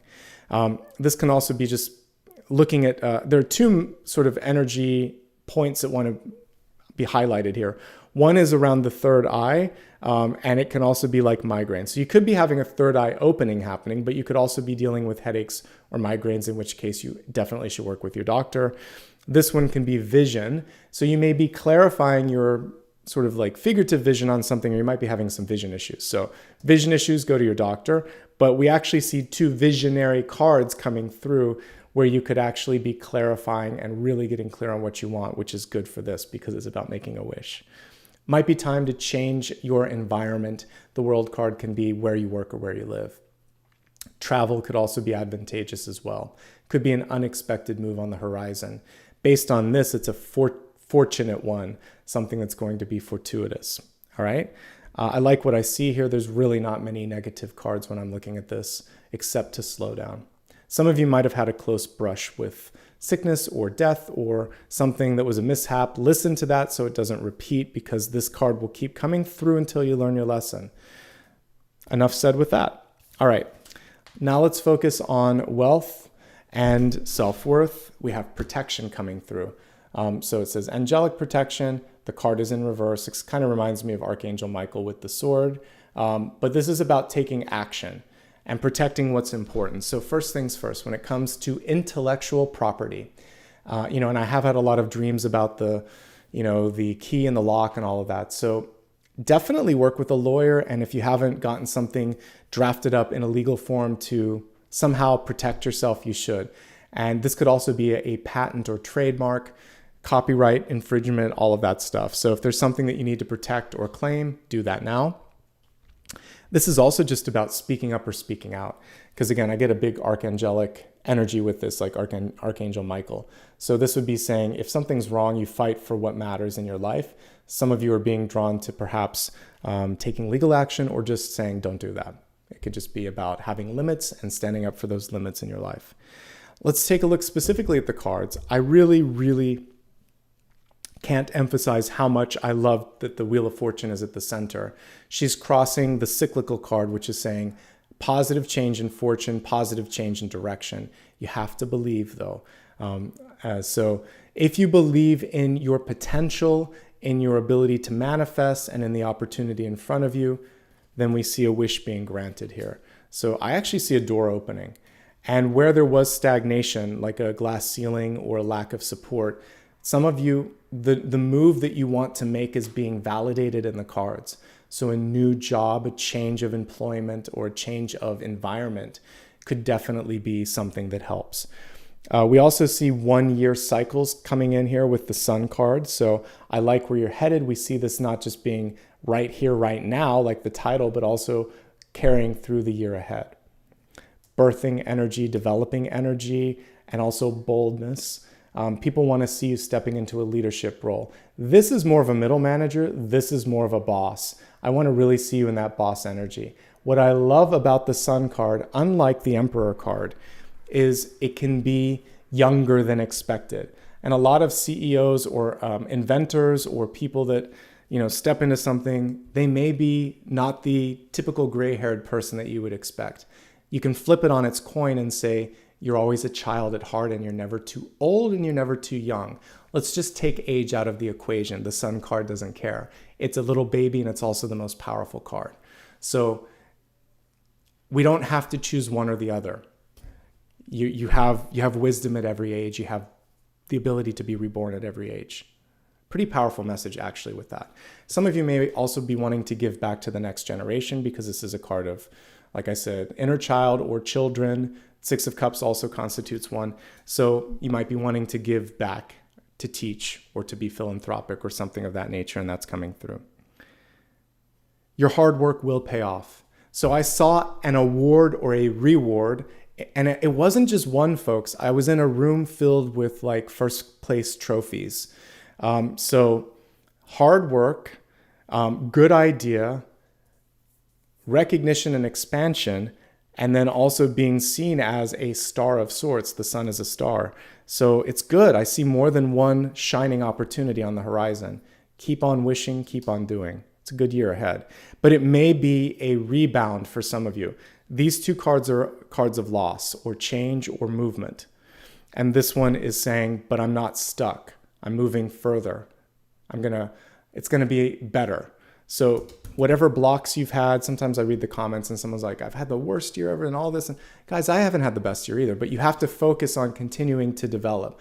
The way that I manifested this place was to keep looking, even though I had a rough patch. You don't give up on the manifestation or the ability to manifest, right? So take my own example and just keep pushing. I had a lot of difficult things, from the loss of a loved one to multiple moves to a physical difficulty where I broke my foot. Like, it was a lot, but I got through it. I'm really happy. And it's proof that you just have to keep pushing. Every day is a reset. Okay. So I get it. Some days are really bad. Some months are really bad, but it's not the whole year. And the seeds you plant today, even if today isn't a good day, it'll grow. Today's wish is tomorrow's dream come true. And so when you're in that lowest moment, wish for something better and put the seed in place to keep doing that. I never stopped showing up here for work. I never stopped moving forward. And you can do the same. And that's my advice. You just have to keep moving. We're on that wheel of life and wheel of fortune. You create it. So keep working hard and know that you're not alone. And I do feel for you, but I would say plant the seed today for tomorrow. Okay? That's my advice there. All right. Let's move on to the love and romance card. And so as we're looking at love, we have Lady Portia, divine order. Do what you feel is right. An important lesson is unfolding. This is interesting for relationships. Lesson, karma.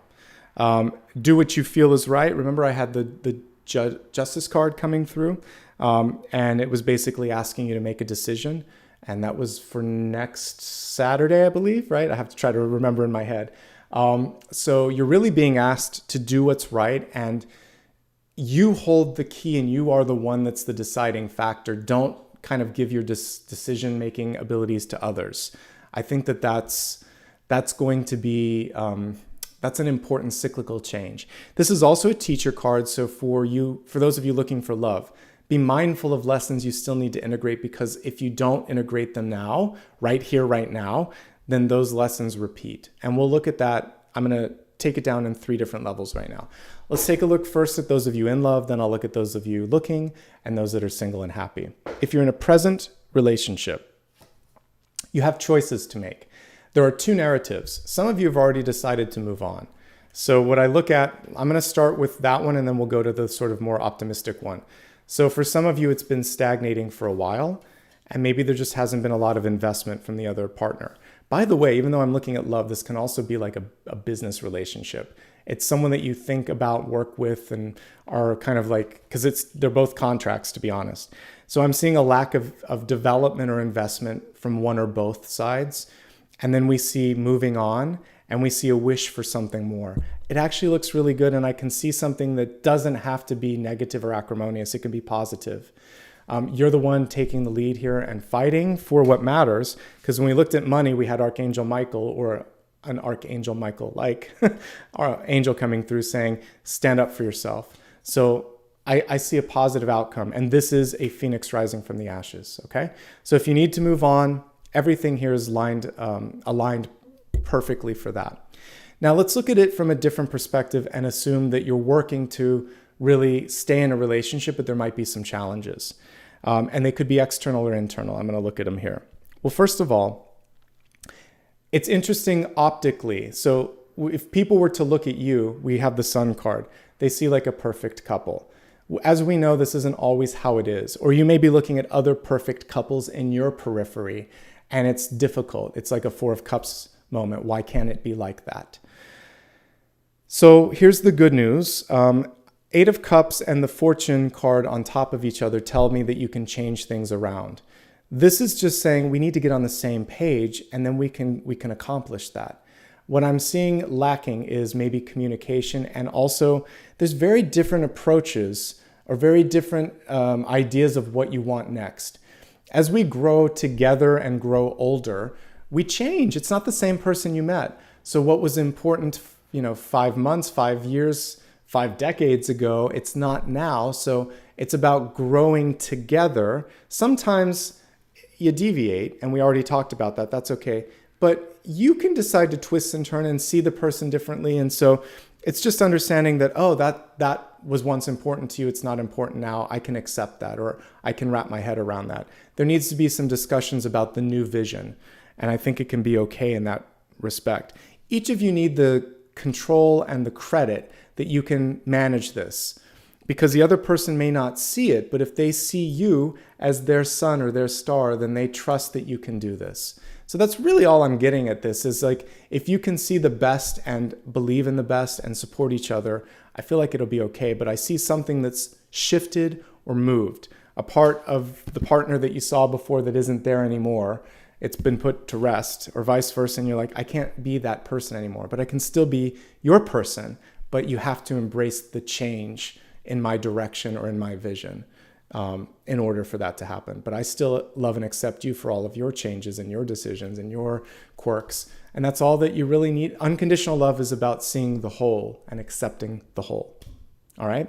If you can do that, you'll thrive. So talking it through and remembering what the Athena-like energy in this was, which is saying, I want to understand. I want to embrace this. Help me see it. Help me get there so that I can be your support on this one, because I do believe in you. I just don't get this. And maybe you won't get it, and maybe they can just show you that they can do it, and you're like, all right, I'm going to stop asking questions. It's just figuring out how a lack of vision doesn't have to be the end point here. Okay? Good. All right, let's go ahead and take a look at those of you that are seeking out love in your life in this moment. Yeah, and you're right. This one really does strike as a fear card because everything here is so bright and so moving. That's the only thing that kind of is popping up as a potential. We're not always going to be able to see everything. That's what faith is. That's what hope is. It's the ability to believe in something that's not there. It's the ability to keep pushing even when the odds are stacked against you. And oftentimes you surprise people because of that. For those of you looking for love, well, I love this and I love this. So you may not see it right now, but it's coming through. The teacher vibe is what I'm getting here though. So let's look at what the lesson is karmically and let's see if you still want this lesson. Well, first of all, you may be traveling and moving so quickly that you miss something good. You may pass something good by or something good may pass you by. So slow down.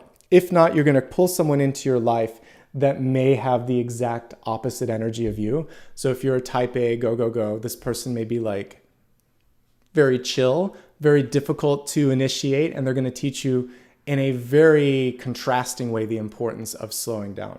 So if you can slow down just a little bit, you'll find someone who's not going to have to teach you that lesson. That's the first karmic thing, is just to slow down. There is a lot of stubborn energy here, so to stay, like I said, just feisty enough, but also open. So to listen, focus on your listening skills and to slow down. That'll then bring in a partner that is capable of active listening and isn't going to try to teach you, oh, you're not listening to me or I'm not listening to you. So we don't need that lesson either.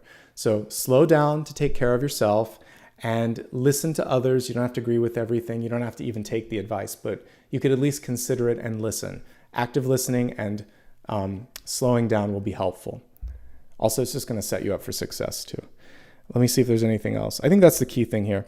The person you're bringing in could go against the grain of like maybe they are younger acting than you or younger or older, because the Sun card can be a little bit of, it's youthful, childlike energy, but like I said, that can kind of go either way, usually younger. So either younger thinking, younger acting, or a few years younger than you. Not necessarily anything to be worried about, but I'm actually not getting over 9. The Page is young, the Sun is young, and the 9 of Wands is showing me no more than 9 years. We do have a Knight here too, but I think the Knight represents you. So a Knight and a Page are still very compatible, and it's not more than 10 years. But something youthful, something playful about the energy.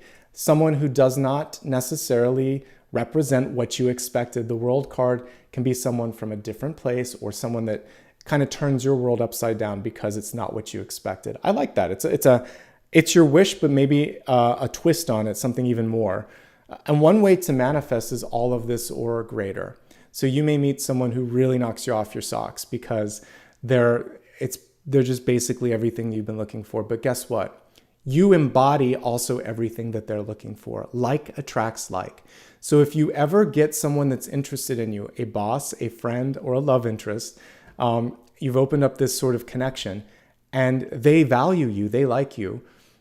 That's because you're likable, you're valuable, and you like them and it's mutual. Don't doubt your worth.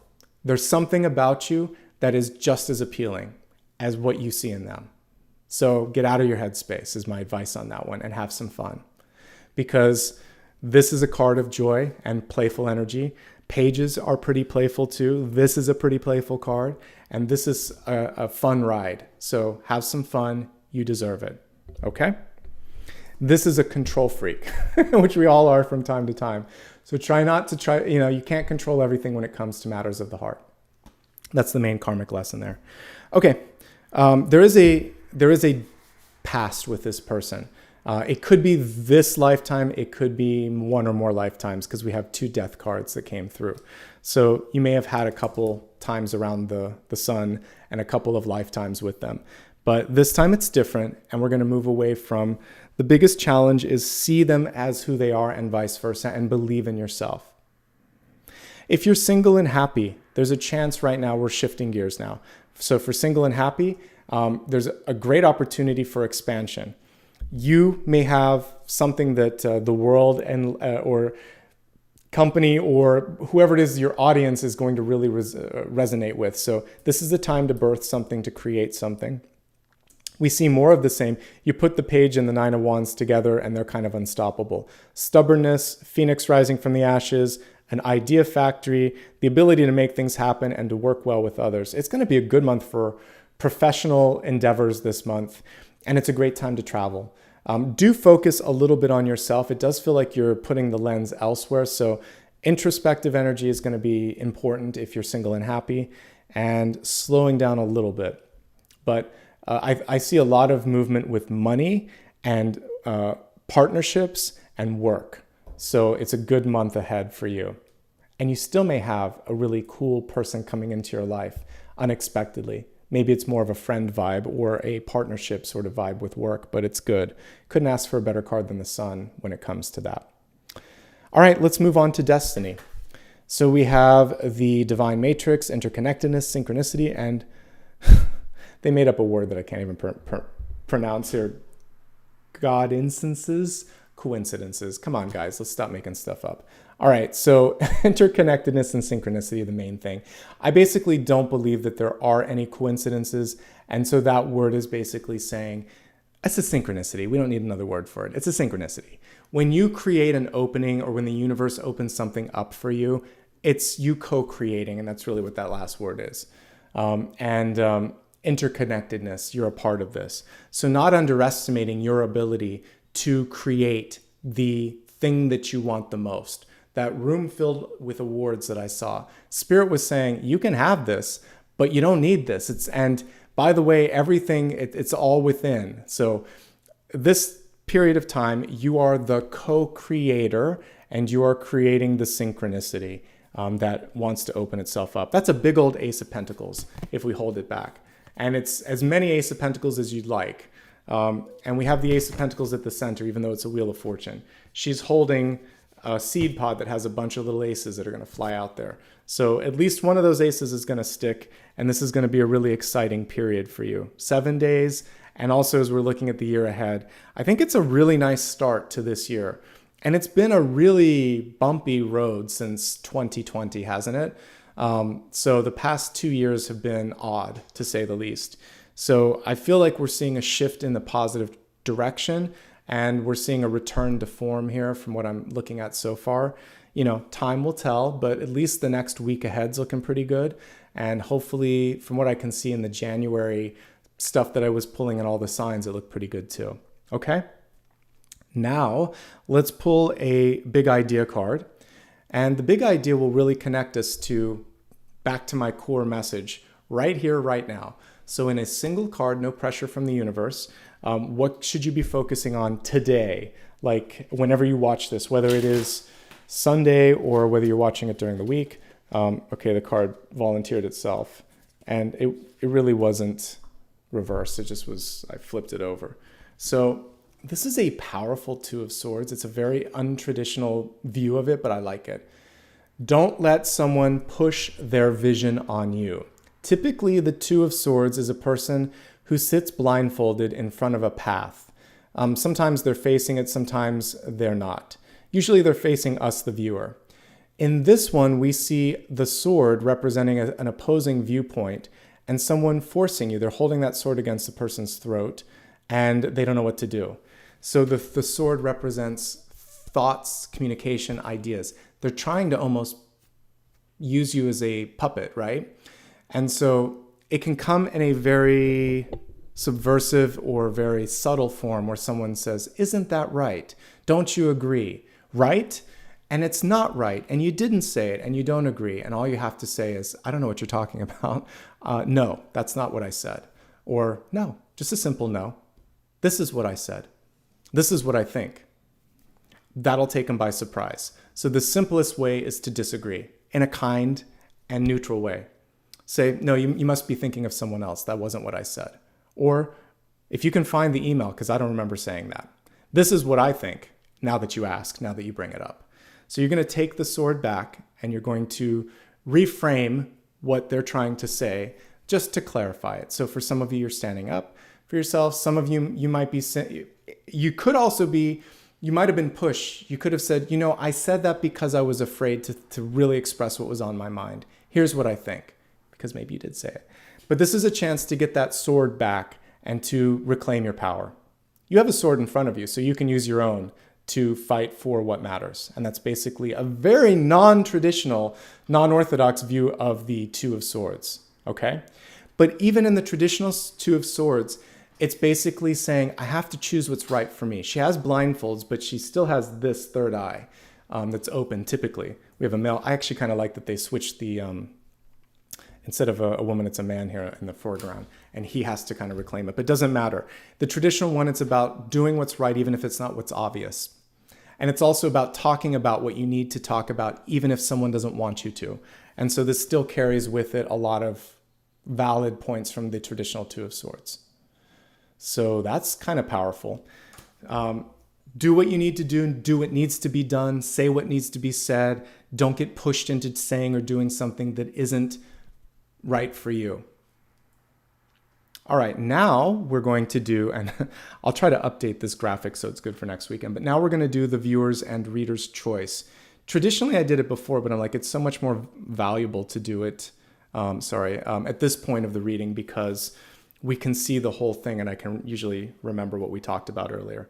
So let's look at the cards together. I usually try to pick either the best or worst to read because it's important. So I want to choose the most exciting. So this is the rebirthing energy. So what is it about putting something to rest, like death? What is it that is stagnating? What wants to be reborn? So I'll look at that because it's unusual. And sometimes people are afraid to look at like the death card. I'm not. I like the tricky cards. I like the most challenging things. It keeps it interesting as a reader. I don't know why you choose easy stuff. Okay, so let me look at some stuff that you can look at. This is kind of powerful. So let's clarify the Two of Swords for the first option. Standing up for what's true/right. Thank you, by the way, to everybody that's giving back with super stickers. I'll say all of your names at the end. Okay, so standing up for what's right, basically. Let's look at the next one. I like the Fortune Fairy. So this can be sort of like for many of you, you may have a singular wish. So how to best go after your wish for the new year. And the wish can be your New Year's resolution. We need to look at the darkest card here, the Eight of Swords. So it's really about getting, for people that can't see it from your point of view. So managing or helping other people see, it's hard to kind of articulate this. Points of view, differing points of view. That's how I'm going to put it. Differing points of view, and maybe put balancing. There we go. Balancing different points of view. And let's see if there's one final one that comes through. Oh, with the synchronicity, I think that's actually going after your wish. Let's see if there's anything else. I think that's enough. 3 is good on this one. Okay, so let's give you 3 to choose from. You guys can vote. While you're voting, I'm going to focus on the death, rebirth energy of the underworld and the Four of Swords. What is it basically that you can put to rest for the new year?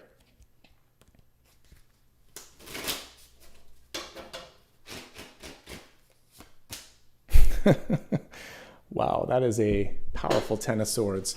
All right, so you're not going to forget this Ten of Swords, right? The Ten of Swords can be losing your temper. It can be saying something just because you want to say it. It is basically saying the most important thing we can do in this period of time is to put old pain, heartache, and vendettas to rest, to think before we speak or type or talk, to elevate the conversation. This is also chronic pain or fatigue. If there's something in your life that is either toxic or constantly creating kind of like a pain or an itch, this is your chance to get that out of your life. So it's saying goodbye to pain. It's saying goodbye to patterns that create chaotic energy in your life. And it's stepping away from conversations that feel like this, right? It is also about making peace with anger. Anger is an emotion that isn't going to be ignored or denied.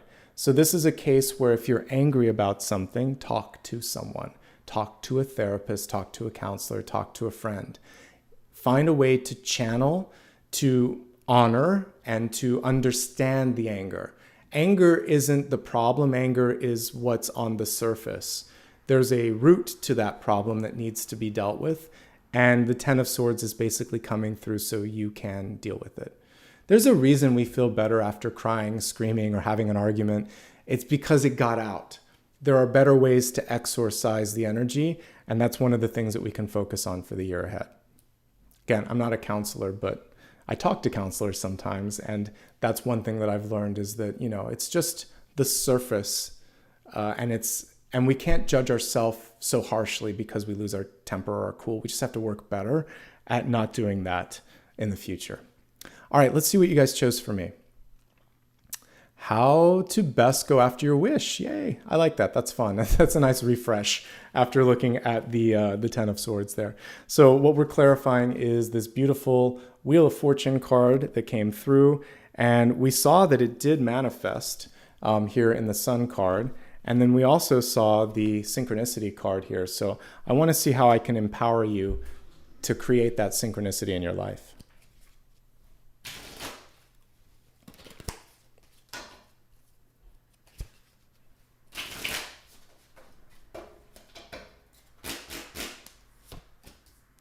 All right, we have the Eight of Wands, and it's kind of cool. We'll pull both of these cards up because they remind me of each other in a very different way. So I just looked at this card where we see it's almost like the person, it's me against the world, right? Is what I get with this. And it's just anger and just energy going out. Almost like if you've ever seen lightning hit a telephone wire. I've seen that actually. And there's just like electricity everywhere. That's what this card is. Just, I don't know where to channel it. Look at what she's doing here. It's almost this, I think it's the same person, but here she's channeled. She's really focusing. I mentioned the Eight of Wands is a powerful card where things start to move in the right direction. The reason they're moving in the right direction here is targeted, focused, intentional energy and effort. So the answer to your question, how can you make your dream come true? It's about every day taking a step, every day continuing target practice. So if we think of like Hunger Games, Katniss, right? She probably, the first time she picked up a bow and arrow, wasn't very good at it. You have to kind of like practice. Believe it or not, I don't think they do this in many schools anymore, but when I was in high school, we actually learned archery. You get to choose different things, and I was like, yeah, I'd like to learn archery. It isn't as easy as you would think. The bow and arrow are pretty powerful. They're strong, and it's kind of difficult, and I don't know. I don't think they let kids play with these anymore. Anyway, different decade. But it was kind of fun, and you got a little better each day. So this is about target practice. You may miss the first time or two or three. Keep going back to the target. Keep practicing. Keep going in the energetic flow, and eventually it's going to just sail through the wind and hit the target. So that's it. Perseverance, practice, and knowing that that's going to be a lot more powerful than just everybody likes a good cry or scream. But she's going out there and she's using the anger and frustration to get better and to do better. And I think that's a really powerful message. I'm so glad I pulled this deck of cards out of the carton. I'm going to have to kind of each week keep pulling out the old ones and just trying it. I forgot how colorful it is. It's unusual. You have to really know Rider-Waite-Smith if you're reading with this because it doesn't follow Rider-Waite-Smith. I like the deviations, and it's fun to compare and contrast. That would be my only advice as a reader. Like, that's not a typical Eight of Wands, but it's really cool. And that Two of Swords wasn't a typical Two of Swords, but they carry with them really cool messages. And that definitely answered the question here. So yeah, if you want this one, it's Hidden Realms. It's on my website. You can go to nicholasashbaugh.com, go to the main navigation, and it's decks that I use. It's also in the footer if you have a hard time finding it, but anyway, let's see where we're at. I think we just went through all of the main parts of today's reading. So we have one more portion coming up, and that's the final card. But before it, I always do a meditation. and then we'll look at a final card together, where we'll basically give you a chance to sort of ask me something that's important, like, what do you see on this, or should I do this, and etc. So scribble down that question, tap it into your phone, hold it in your mind. Meanwhile, let's look at these cards and see if there's something. I mean, it's this one, it's making a wish. So we're going to make a wish together today. And I love dandelion seed pods as well. I mean, I love dandelions. It reminds me of my grandfather.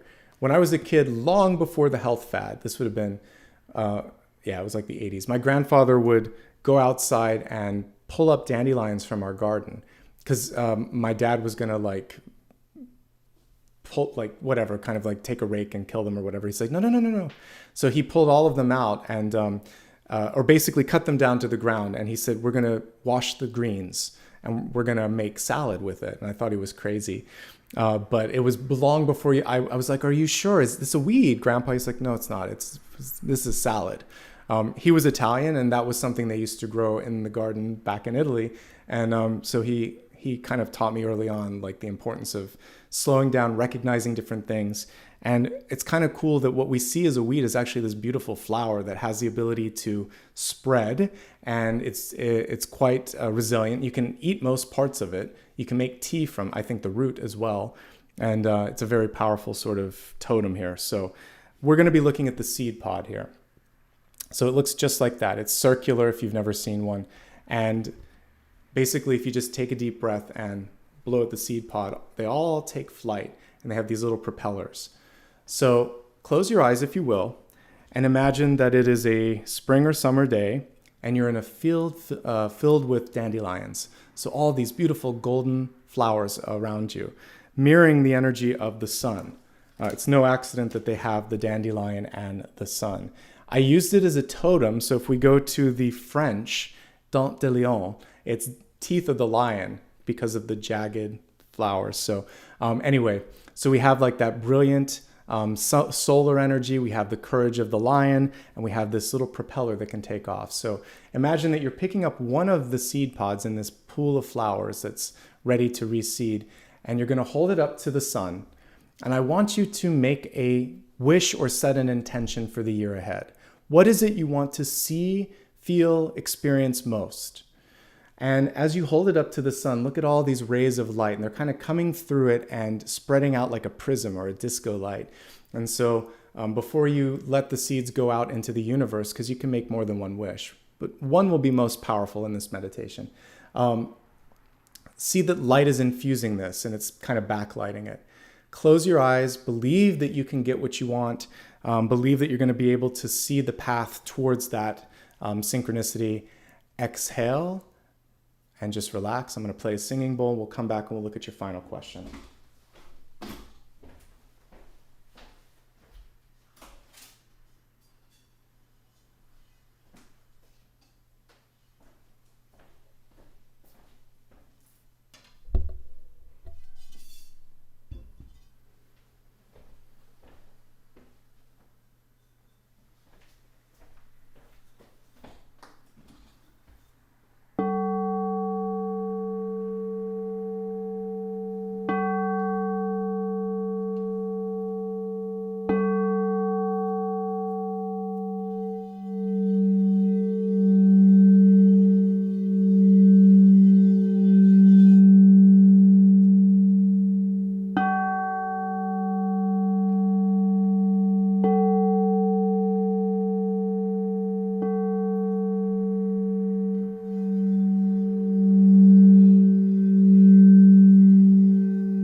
Looking up now at the sky, you can see all of the seeds dancing across the sun, going towards the very edge of the horizon, opening up that synchronicity and that opportunity for you.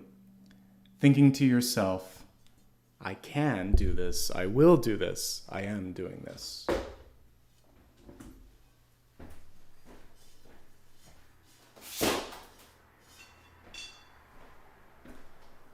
All right, folks, open your eyes if you haven't already on the next natural exhale. And I'd like you to focus now on the question that you have for me. And just take a few deep breaths, focus on that question. Let's see what the cards have to say. The Empress, that's a yes. So if you asked me a question in the form of a yes, no, the Empress is a yes. She carries with it the sort of understanding that you need to take the necessary action to bring this into fruition. She is kind of like the eternal mother card in tarot. So she's going to own it, she's going to work on it, and she's going to nurture it. So belief and that sort of development and investment energy is going to be an important piece. So the buck stops with you. You're the one that's going to make this happen, not someone else. And you're going to own it and nurture it like it was your own baby. And we actually got the birthing card here too. And it's interesting that this Sun card shows love on it. Certain decks, including the Morgan Greer deck, which we might have used if that was chosen, it has two lovers on it. There's someone that's coming in that's going to love and appreciate whatever this is that you're trying to accomplish just as much as you do. Like energy attracts like energy. This is a card of entrepreneurial sort of aspects of your life. So if you've been thinking of starting your own business or doing something on your own, this card is very much associated with that. It's about healing energy with divine feminine in your life, whether that's your mother or your father or another maternal energy in your life. The Empress card is basically coming through as an aspect of that. She comes through to say you're enough, more than enough, for whatever it is that you want to do.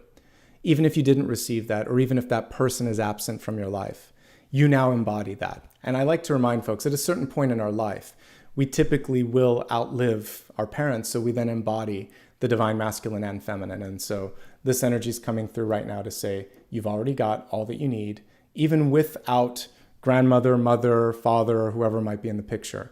So that's important. And you're carrying on that sort of tradition through whatever it is that you're doing. And they're looking down and they're supporting you.